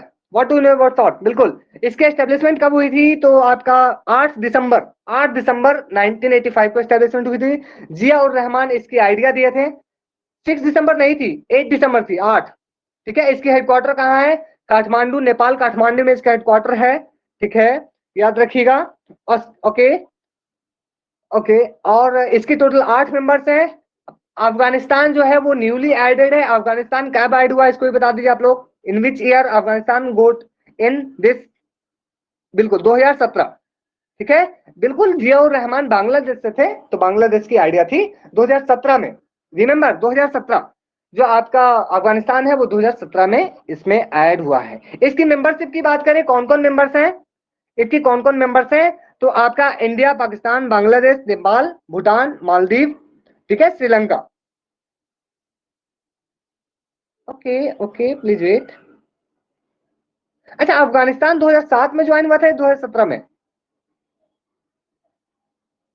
नो, 2017 नहीं है, 2007 है। सॉरी सॉरी सॉरी, 2007 है। मैं 2017 कहाँ बता दी, 2017 बताया था क्या? सॉरी सॉरी, 2007, सॉरी 2007 है बिल्कुल। वही मैंने देखा कमेंट, 2017 कैसे है। ठीक है, चलिए 2007 है, याद रखिए 2007 में वो आया था। चलिए, और एक चीज और, जो रिसेंट सबमिट होने वाली है 2020 में, ठीक है, 2020 में जो रिसेंट सबमिट होने वाली है वो किस कंट्रीज को होस्ट करेगा? सार्क का रिसेंट सबमिट 2020 में होने वाला है, कौन सा कंट्री होस्ट करेगा इसको, कौन बताएंगे? पाकिस्तान, याद रखिएगा, पाकिस्तान, पाकिस्तान। ठीक है, पाकिस्तान इसको होस्ट करने वाला है। तो ये सारी चीजें थी, याद रखिएगा इसको। These are important facts. And इसकी जो फ्री एग्रीमेंट है, फ्री ट्रेड एग्रीमेंट, वो साफ्टा नाम है उसका, याद रखिएगा, South Asian free trade agreement. ठीक है, बिल्कुल। 2004 में वो अडॉप्ट की गई, 2006 में वो कम इनटू फोर्स। 2022 में जो रिसेंट समिट होने वाली है उसे उसे पाकिस्तान शेयर करेगा, याद रखिए। ओके, चलिए तो क्या आगे बढ़ सकते हैं? अब हम लोग चलते हैं आसियान की तरफ। ठीक है, नाफ्टा तो वो north American free trade agreement है, वो नॉर्थ अमेरिका का है, यहाँ इंडिया का नहीं है, मतलब साउथ अफ्रीका इधर का नहीं है। ठीक है, वो नॉर्थ अमेरिका का है। चलिए तो अब आते हैं आसियान पे।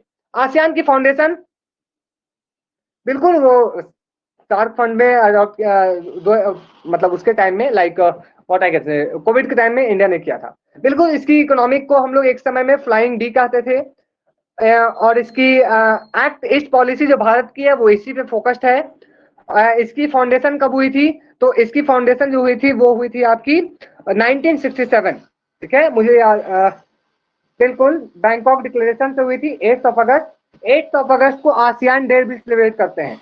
जाकर्ता इंडोनेशिया में इसकी हेडक्वार्टर है। वेरी गुड, जाकर्ता इंडोनेशिया में इसके हेडक्वार्टर है। चलिए, इसकी फाउंडिंग मेंबर, ये आपके एग्जाम में आ सकता है, आता भी है कि आसियान के फाउंडिंग मेंबर्स इनमें से कौन सा नहीं है? IMPST, मैंने बताया था। IM पुलिस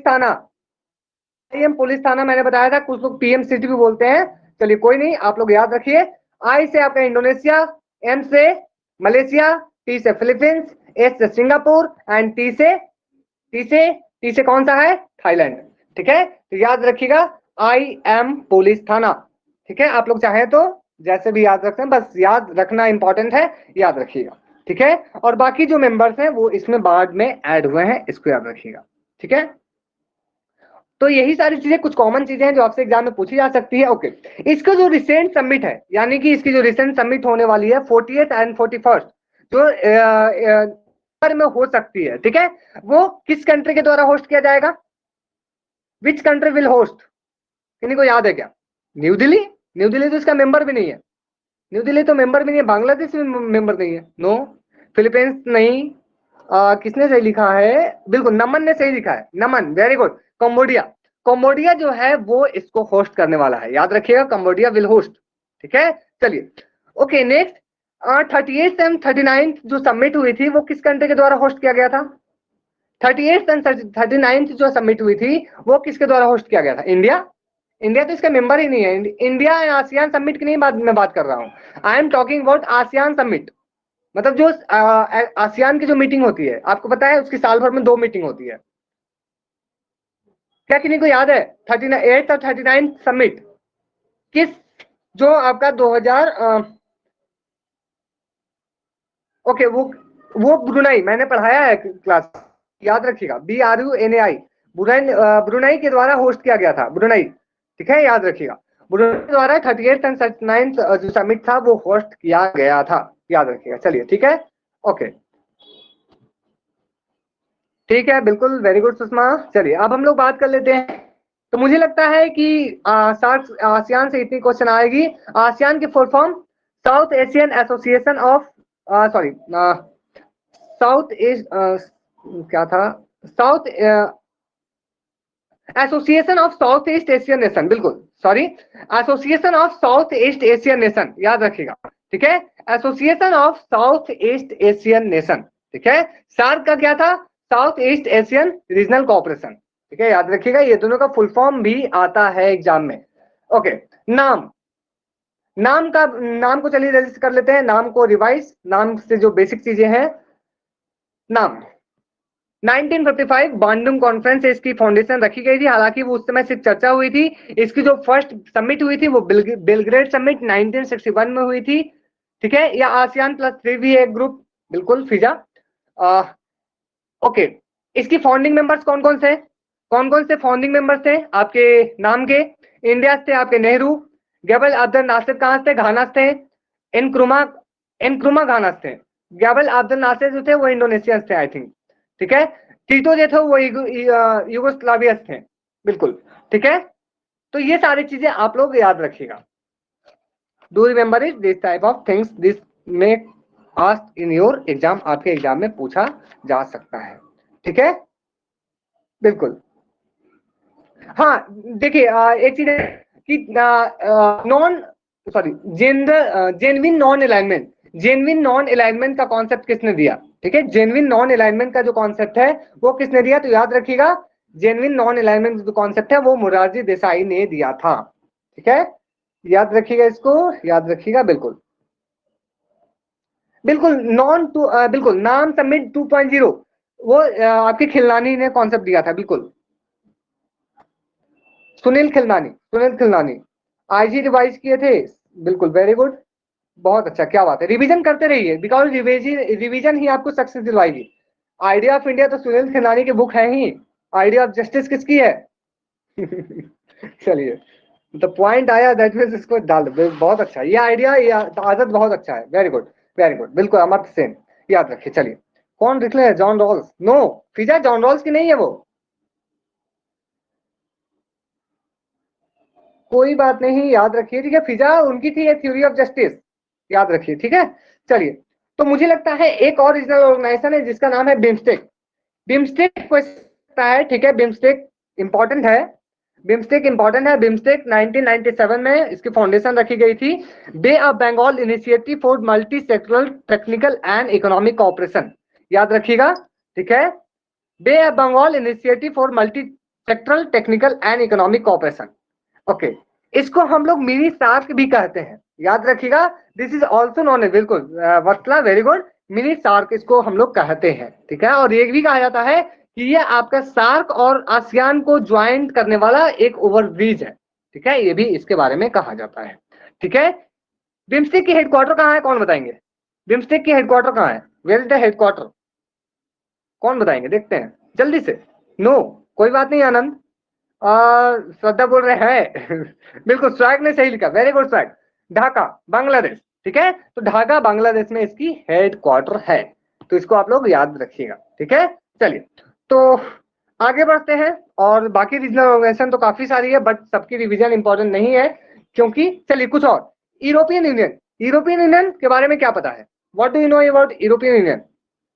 ये आ सकता है, बिल्कुल, ब्रुसेल्स में उसका हेडक्वार्टर है। 1993 मैस्ट्रिक्ट ट्रीटी से उसकी एस्टेब्लिशमेंट हुई थी।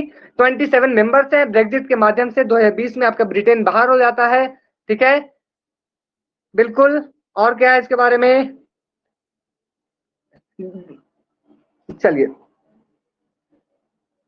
ओके, और है, याद नहीं आ रहा मुझे भी, चलिए कोई नहीं, याद रखिए, ठीक है। चलिए ओके, चलिए आगे बढ़ते हैं। बिल्कुल, वन यूनिटी इन डाइवर्सिटी बोल सकते हैं, but I am not confirm कीजा, मैं इसके बारे में कंफर्म नहीं हूँ। बिल्कुल, फ्री मूवमेंट, उसमें काफी सारी चीजें थी कि आप किसी भी देश में कंट्री में जा सकते हो, उसको एक कॉमन करेंसी भी है आपकी यूरो, ठीक है। उसकी कई सारी बॉडीज है, प्रिंसिपल बॉडीज है, ठीक है, यूरोपियन कमीशन है, यूरोपियन पार्लियामेंट है, ठीक है, बहुत सारी चीजें हैं, ठीक है। आप लोग एक क्लास को एक वर्ष को देख लीजिएगा। चलिए आप लोग इंपॉर्टेंट फैक्ट्स कुछ देखते हैं। हालांकि मैंने इसके बारे में पहले रिवीजन किया है, रिवीजन करवाया भी है, बट जल्दी से हम लोग जल्दी से अब खत्म करते हैं क्लास को आगे बढ़ते हुए, ठीक है। Okay, personal is political, second wave of feminism से एसोसिएटेड है, याद रखिएगा। साइमन डे वीवर, इसको मैंने एक दो बार नहीं कई बार करवाया है, चूंकि इंपॉर्टेंट है, आपके एग्जाम में आ सकता है। ओके, कुछ लोग पूछ रहे थे सर पर्सनल इन इंटरनेशनल किसकी आइडिया है, तो याद रखिएगा आपके सिंथिया इनलॉय की आइडिया है। सिंथिया इनलॉय जो है ये आइडिया देते हैं किसकी? पर्सनल इज इंटरनेशनल, ठीक है, जो हमारी पर्सनल मामले है वो इंटरनेशनल स्फीयर पे आनी चाहिए, ठीक है। बनाना बीचेज एंड बेसिस, ये कॉन्सेप्ट है, याद रखिएगा। वर्ल्ड सोसाइटी का कॉन्सेप्ट किसने दिया? तो जॉन बर्टन ने दिया था, याद रखिए, इनकी इंपॉर्टेंट बुक भी है, बिल्कुल।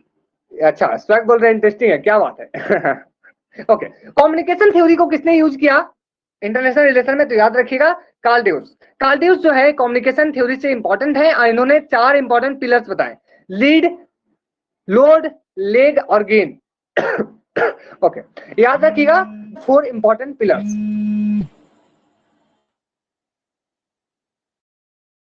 श्रद्धा चलिए आगे बढ़ते हैं, ये ज्यादा हो गया कोई नहीं, मेरी कोशिश है। 4 इंपॉर्टेंट पिलर्स, बिल्कुल। देखिए ये क्या है एक्चुअली में, वो बोलते हैं कम्युनिकेशन कैसे इंपॉर्टेंट। ओके, मैं थोड़ा सा एक्सप्लेन कर देता हूँ। देखिए एक्चुअली में अगर हम देखें तो कार्डियस ये बोलते हैं कि इंटरनेशनल रिलेशन में, मतलब इंटरनेशनल स्फीयर में, अगर आपको रिलेशनशिप एस्टेब्लिश करनी है तो कोई जरूरी नहीं है कि आपको पावर गेन करने जरूरी है। आपको क्या करना चाहिए? एक दूसरे से संचार करने चाहिए, मतलब आपस में कम्युनिकेशन भी करना चाहिए। और इसमें उन्होंने मेनली ये कहा है कि जब आप संचार कर रहे होते हो, जब बात कर रहे होते हो, तो आपको 4 इंपॉर्टेंट चीजें जो है वो माइंड में रखनी होती है। पहला लोड, लोड यानी कि आपके पास सारा संचार आ रहा है, ठीक है, मतलब कितनी सारी इंफॉर्मेशन आ रही है, और वो इंफॉर्मेशन जो है वो कितनी सही है या गलत है, इसकी भी आपको जानकारी होनी चाहिए।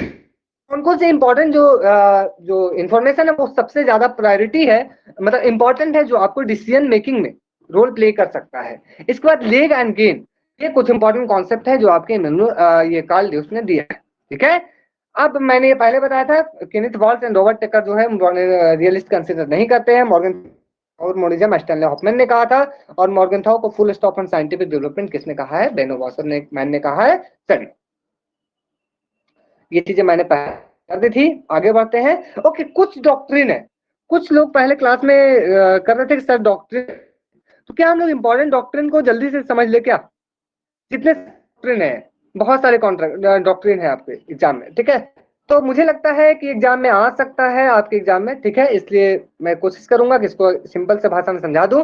सबसे पहले देखते हैं मुनरो डॉक्ट्रिन।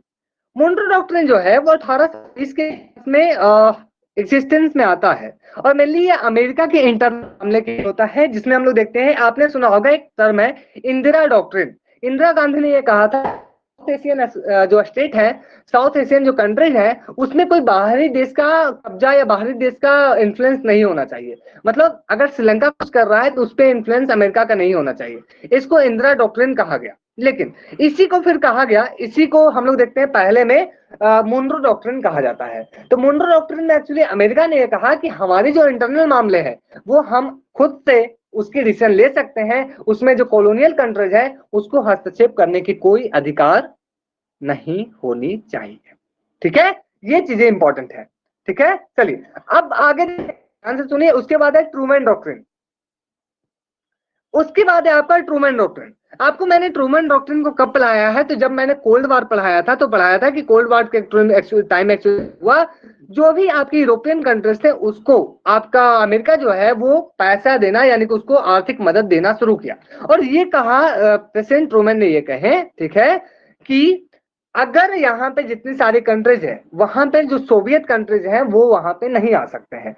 एक बार देख लेते हैं। The Truman doctrine was an American foreign policy to contain Soviet union during cold war. मतलब कोल्ड वार के टाइम में सोवियत यूनियन को यूरोप में उसकी इन्फ्लुएंस को बढ़ने से रोकने के लिए ये पॉलिसी अपनाई गई थी। It was announced by Congress, मतलब अमेरिका की जो कांग्रेस उसके द्वारा अनाउंस की गई थी। कब की गई थी, तो 1946, याद रखिए इसको। और यहीं से वर्ल्ड वॉर की शुरुआत मानी जाती है। याद रखिए 1947 से ही एक्चुअली में वर्ल्ड वॉर की शुरुआत मानी जाती है। The Truman ally American support for other nation thought to be threatened by Soviet. ठीक है, मतलब सोवियत कम्युनिज्म जो है वो किसी भी दूसरे कंट्री जिसपे मदद नहीं करेगा उस पे कोई भी वो कोशिश नहीं करेगा वहां पे आने का। अगर कोशिश किया तो फिर क्या किया जाएगा, one for all for one किया जाएगा। मतलब सभी कंट्रीज के ऊपर एक तरह से ऐसा कुछ कर रहे हैं। इसी के बाद हमें देखने को मिलता है 1949 में इंदिरा डॉक्ट्रिन जो है वो मुनरो डॉक्ट्रिन के सेम है। मुनरो डॉक्ट्रिन के सेम है। कैसे भी हम देखेंगे, जब उसको पढ़ेंगे बता देंगे। ठीक है, तो याद रखिए 1949 में आपका नाटो एस्टेब्लिश हुआ था। ओके, नेक्स्ट है आपका निक्सन डॉक्ट्रिन। ठीक है, ये कौन है एक्चुअली में, तो ये आपकी जो प्रेसिडेंट निक्सन होते हैं वो इस बात को कहते हैं 1969 के एक कॉन्फ्रेंस। इसमें वो क्या कहते हैं, Nixon stated that the United states would defence and development of allied and friends. जो भी एलाइड पावर में कंट्रीज थे, कौन कौन से कंट्रीज थे एलाइड पावर में, एलाइज में कौन कौन थे, मित्र राष्ट्र कौन कौन थे, कौन गलत आंसर देते हैं मैं उसका वेट करूंगा। चलिए आनंद लिख रहे हैं सर, ब्रिटेन, वेरी गुड। लिखिए आप लोग, लिखने में पीछे नहीं हटना चाहिए। फ्रांस, बिल्कुल फ्रांस था। यूएसए भी था। और कौन सा था, यूएसएसआर, रसिया था, बिल्कुल। अच्छा अच्छा श्रद्धा बोल रहे तो इसमें दूंगे, बोल ओके। चलिए कोई नहीं, याद रखिए। देखिए मेनली नहीं, इटली। मैं बताता हूँ आप लोगों को कैसे कंफर्म होना है। जितने भी डिक्टेटर कंट्री थे, ठीक है, डिक्टेटर कंट्री कौन कौन, डिक्टेटर कौन कौन से थे, डिक्टेटर कौन कौन थे, मुसोलिनी कहाँ के थे, हिटलर कहाँ से थे, आपके जापान के कौन थे, मतलब वो तानाशाह राजा। ठीक है, ये कहां से थे, तो वहीं से तो ये जितने सारे थे वो कौन से थे, तो ये सारे थे आपके लाइक आइकन से, क्या था नाम इनका, एक्सिस पावर। ठीक है, इनका नाम था एक्सिस पावर। तो अब मुझे लगता है अब आप लोग नहीं भूलेंगे।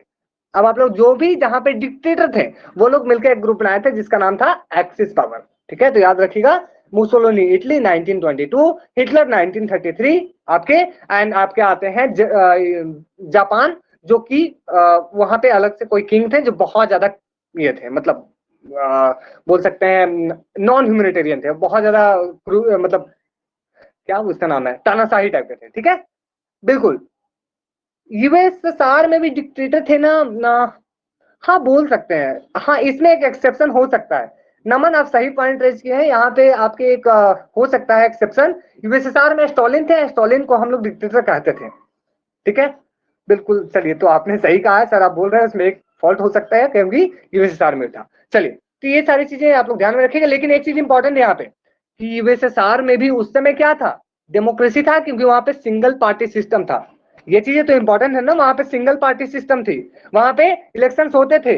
ये चीजें इंपॉर्टेंट याद रखिएगा। वहां पे आपके लाइक मुसोलिनी और फासिस्ट के जैसे वहां पे नहीं होते थे। चलिए चलिए, तो ये चीजें याद है, यही बातें इसमें की गई। It also mean that Asian Nations should be responsible. Okay, एक चीज और, हाँ स्वाग, अब बोल रहे हैं सेल टाइप, मतलब वो पहुंच गए कहाँ, पार्टी एंड पार्टी सिस्टम, और कहाँ पहुंच गए, आई कैन रिमेम्बर, मॉरिस डुबर्जर। ठीक है, मॉरिस डुबर्जर पहुंच गए। चलिए ठीक है, ओके। तो उसकी बात अभी नहीं करते हैं, बाद में कर लेंगे। चलिए अब आप लोग ध्यान से देख लीजिए यहाँ पे। चलिए तो देखिए इन्होंने एक्चुअली क्या कहा है निक्सन डॉक्ट्रिन में कि भाई जो भी कंट्रीज मतलब यूरोपियन कंट्रीज और अमेरिकन कंट्रीज को हम मदद करने वाले हैं, जो एशियन कंट्रीज हैं खास करके जो साउथ एशियन कंट्रीज है वो अपने आप को खुद से डिफेंड करेंगे, खुद से वो लोग डेवलप करेंगे। निक्सन डॉक्ट्रिन मतलब it also means that Asian countries should be responsible for defending themselves. मतलब अगर इंडिया के ऊपर कोई अटैक करता है तो अमेरिका और ब्रिटेन बचाने के लिए कभी नहीं आएगा, ये इसमें बात किया गया। ठीक है आगे देखते हैं। निक्सन डॉक्ट्रिन के बाद है रीगन डॉक्ट्रिन, आप लोग को इसके बारे में पता होगा। ठीक है, Reagan doctrine was central to US foreign policy during 1980s। 1980s के टाइम में बहुत सेंट्रल में था वहां पे। Under the Reagan doctrine, the United States provided overt and covert aid to anti-communist guerrillas and resistance movement। ठीक है, और इसमें मेनली क्या किया गया था, यूएस को भी। अच्छा दूसरी क्लास है क्या? अच्छा देखते हैं, मैं जल्दी से इसको वाइंड अप करने की कोशिश करता हूँ। ठीक है ओके, तो इसमें मेनली यही कहा गया था कि इसमें भी आपके जो यूएसआर था उसको कंट्रोल करने की कोशिश किया गया था। और इसी केस में देखने को मिलता है, इसी के हाल में देखने को मिलता है कि Afghanistan the doctrine supported Mujahideen. आपको पता है कि अमेरिका ने खुद आतंकवाद को जन्म दिया है और 2001 में खुद वो भोग भी चुका है। ठीक है, world trade centre and pentagon पे वहां पे अटैक हुआ था। ठीक है, और फिर वो खुद ओसामा बिन लादेन को मारा भी है। ठीक है, तो ये चीजें जो थी वो अमेरिका के द्वारा ही पाली पोसी गई एक नई रणनीति थी। अब एक है ब्रेजनेव डॉक्ट्रिन, ये सोवियत यूनियन का एक अपना एक डॉक्ट्रिन था। और मेनली इसमें क्या बात किया गया, it proclaim that threat to Soviet rule in any state of the Soviet bloc is central and East Europe was a central threat to all and therefore justifies the intervention of fellow states। मतलब जिस तरह से NATO का establishment किया गया था उसी के अपोजिट में जो आपका वार्सो पैक्ट बनाया गया था आपका जो 1955 में, उसमें आपका ब्रेजनेव डॉक्ट्रिन देखने को मिलता है। ठीक है ओके, अब आगे देखने को मिलता है आपका सिंतारा डॉक्ट्रिन। ये भी एक इंपॉर्टेंट डॉक्ट्रिन है, बस याद रखिए ये क्यों इंपॉर्टेंट है।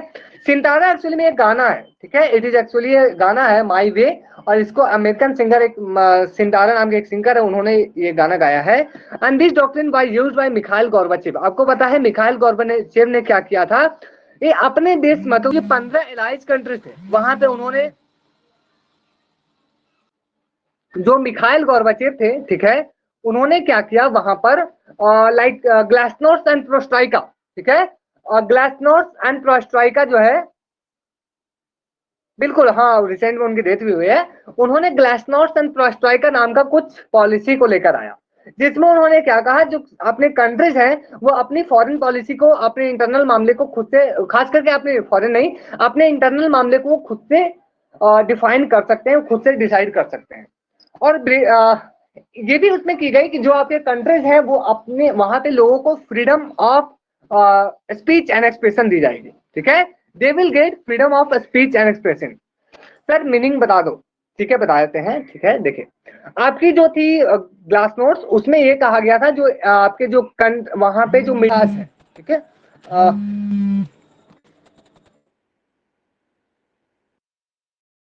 जो आपके ग्लास नोट्स थे, मुझे जहां तक याद आ रहा है, मे बी इसमें थोड़ा सा कंफ्यूजन हो सकता है। ओके एक काम करूं, मैं इसको बाद में बताता हूँ। ठीक है, क्योंकि मुझे लग रहा है मैं गलत बता दूंगा तो आप लोग कंफ्यूज जाओगे। ओके देखता हूँ करंट अफेयर पॉसिबल हो पाया, मुझे कंफ्यूजन है दोनों में थोड़ा सा। ठीक है, एक्चुअली दोनों में से मुझे लेकिन इतना कंफर्म है कि एक जो था वो आपका फॉरेन पॉलिसी, अपने इंटरनल मामले को लेकर कंट्रीज जो थे वो इंडिपेंडेंट रूप से अपनी पॉलिसी को डिसाइड कर सकते थे, एंड लोगों को freedom of speech and expression and अपनी गवर्नमेंट को क्रिटिसाइज करने की भी पॉलिसी दी गई थी, मतलब वो फ्रीडम दी गई थी। ठीक है देखता हूँ राहुल, आई विल चेक। ठीक है, तो यही कोशिश इसमें की गई थी। और ओके नेक्स्ट है आपका I can see okay Indira doctrine. बिल्कुल इंदिरा डॉक्ट्रिन इंपॉर्टेंट है। ओके इंदिरा डॉक्ट्रिन जो है ठीक है, ये 1970s में प्रोमिनेंस में आई थी। ठीक है, और खास करके जो शिमला एग्रीमेंट की गई 1972, ये इसी का एग्रीमेंट, इसी का एक आउटकम था। शिमला एग्रीमेंट क्या थी, इसमें यह बात किया गया कि इंडिया एंड पाकिस्तान के बीच में जो भी चीजें होंगी, त्रंग भ्रंग जो भी चीजें होंगी, उसमें क्या होगा, इन दोनों देश के लीडर जो है आपस में बायलैटरली बैठेंगे और डिसीजन लेंगे। इसमें बाहरी देशों का कोई भी इंटरफेरेंस होने की जरूरत नहीं है। यानी कि साउथ एशियन जितने सारे स्टेट्स हैं वो अपनी पॉलिसी को बायलैटरली डिसाइड कर सकते हैं, उसमें एक्सटर्नल पावर की हिंड्रेंस होने की जरूरत नहीं है। ये बात की गई थी इंदिरा डॉक्ट्रिन में, इंदिरा गांधी के द्वारा। ठीक है, तो ये अमेरिका का जो डॉक्ट्रिन था, मुनरो डॉक्ट्रिन, उससे सिमिलर है। क्या ये क्लियर है? इंदिरा डॉक्ट्रिन क्या था? क्लियर है? आपको पता होगा कि क्या किया था जवाहरलाल नेहरू ने, क्या किया था कि इस जो कश्मीर को लेकर जो डिस्प्यूट है उसको यूएन में लेके चले गए थे। ठीक है, ओके, तो यही सारी चीजें इस रोकने की कोशिश की गई थी। नेक्स्ट आता है आपका गुजराल डॉक्ट्रिन। ये इंपॉर्टेंट है। गुजराल डॉक्ट्रिन आपको पता होगा 1996 में गुजराल जो थे, ठीक है, उन्होंने इस पॉलिसी को लेकर आया था जिसमें यह बात किया गया था कि जो आपके बाकी नेबरहुड है, सिर्फ पाकिस्तान और चाइना को छोड़कर, ठीक है, पाकिस्तान एंड चाइना दो एक्सेप्शन थे उनमें, इनको छोड़कर बाकी सारे कंट्रीज को unanimously, without any exception, without any of the selflessness, हम लोग उसको मदद प्रोवाइड करेंगे। ये बातें इसमें की गई थी। ठीक है, देखिए, बिल्कुल, it with नेवर्स India does not ask for reciprocity, मतलब हम जो है नेपाल की मदद करेंगे, लेकिन कोई जरूरी नहीं है कि नेपाल हमारी मदद करे ही करे। ठीक है, ओके, तो क्या ये सारी चीजें क्लियर है? Is it clear?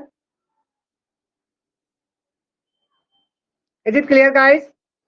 मैंने कोशिश की आप लोग समझ जाएं, क्योंकि ये डॉक्ट्रिन पहले लोग बोल रहे थे सर क्लास लाइए डॉक्ट्रिन का, बट मुझे टाइम नहीं मिल पाया। खैर कोई नहीं, कोई नहीं, आप लोग एक बार देख लीजिएगा। पीडीएफ तो आप लोगों को मिल ही जाएगी, पीडीएफ आप लोगों को मैं दे दूंगा। ठीक है, आप लोग रीड कर लीजिएगा। ठीक है, चलिए, तो मुझे लगता है कि आज के क्लास में काफी सारी चीजें हो गई। Sir PM Modi said that we can provide help to Pakistan if this, बिल्कुल। देखिए, अभी तो क्या है, वहां फ्लड आया हुआ है, अभी तो वहां फ्लड आया हुआ है, वो खुद परेशान है पाकिस्तान। तो भारत तो ये चाहेगा भाई बहती गंगा में हाथ धोनी चाहिए, मतलब कुछ रिलेशनशिप अच्छी हो जाए, लेकिन इंडिया तो पहले निकल के नहीं आएगा। अगर पाकिस्तान पहले बोलेगा कि हाँ मुझे बात करना है, पाकिस्तान इंटरेस्ट दिखाएगा, तब इंडिया आगे बढ़ेगा। चलिए, तो नेक्स्ट क्या इसकी बात कर ले, ये इंपॉर्टेंट आपके एग्जाम में आ सकता है। इंडियन इकोनॉमी को बुल्लो कैपिटलिज्म किसने कहा? इंडियन पॉलिटिक्स को कमांड एंड डिमांड पॉलिटिक्स किसने कहा? इंडियन स्टेट को वीक एंड स्ट्रॉन्ग स्टेट किसने कहा? तो रुडोल्फ एंड रुडोल्फ। कल पढ़ेंगे।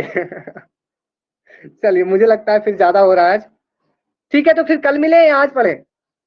मुझे लगता है कि इसमें ज्यादा कुछ नहीं है, आज ही कर दीजिए। ओके ठीक है, मैं सिर्फ, हाँ एक चीज और, मैं अब और रिवीजन सेशन नहीं लेने वाला।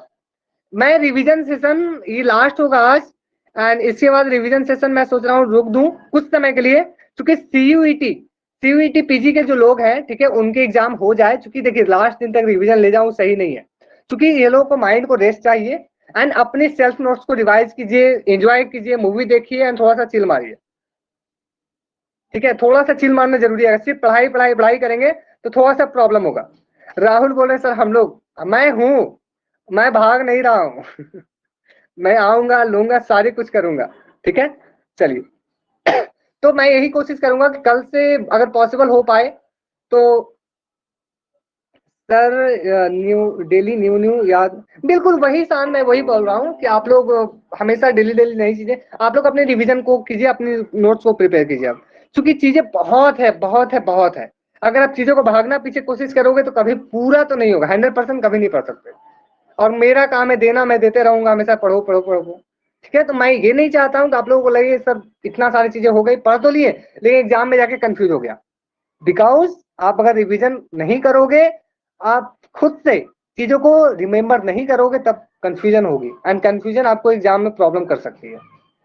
ठीक है, एंड एक बात और मैं आप लोगों से एक बात बताना चाहता हूँ, प्लीज लिसन केयरफुली सब लोग जितने भी सीयूईटी पीजी के एंट्रेंस देने वाले हैं, आप लोग एक काम कीजिए, कोई एक टाइम निकालिए। ठीक है, please take half an 1 hour time, and एक काम कीजिए, कोई भी पार्टिकुलर थिंकर का माइंड में लाइए नाम, या तो कोई आप फिलोसफी लाइए, कोई भी थ्योरी लाइए, और उन थिंकर से रिलेटेड जो भी चीजें हैं उस पूरे पेज में लिख दीजिए, भर दीजिए, एक एक शब्द उसमें लिख दीजिए।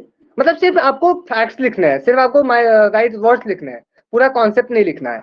ठीक है, ये चीजें कीजिए, फिर आप लोग देखिए कितना चीजें याद आ रही है।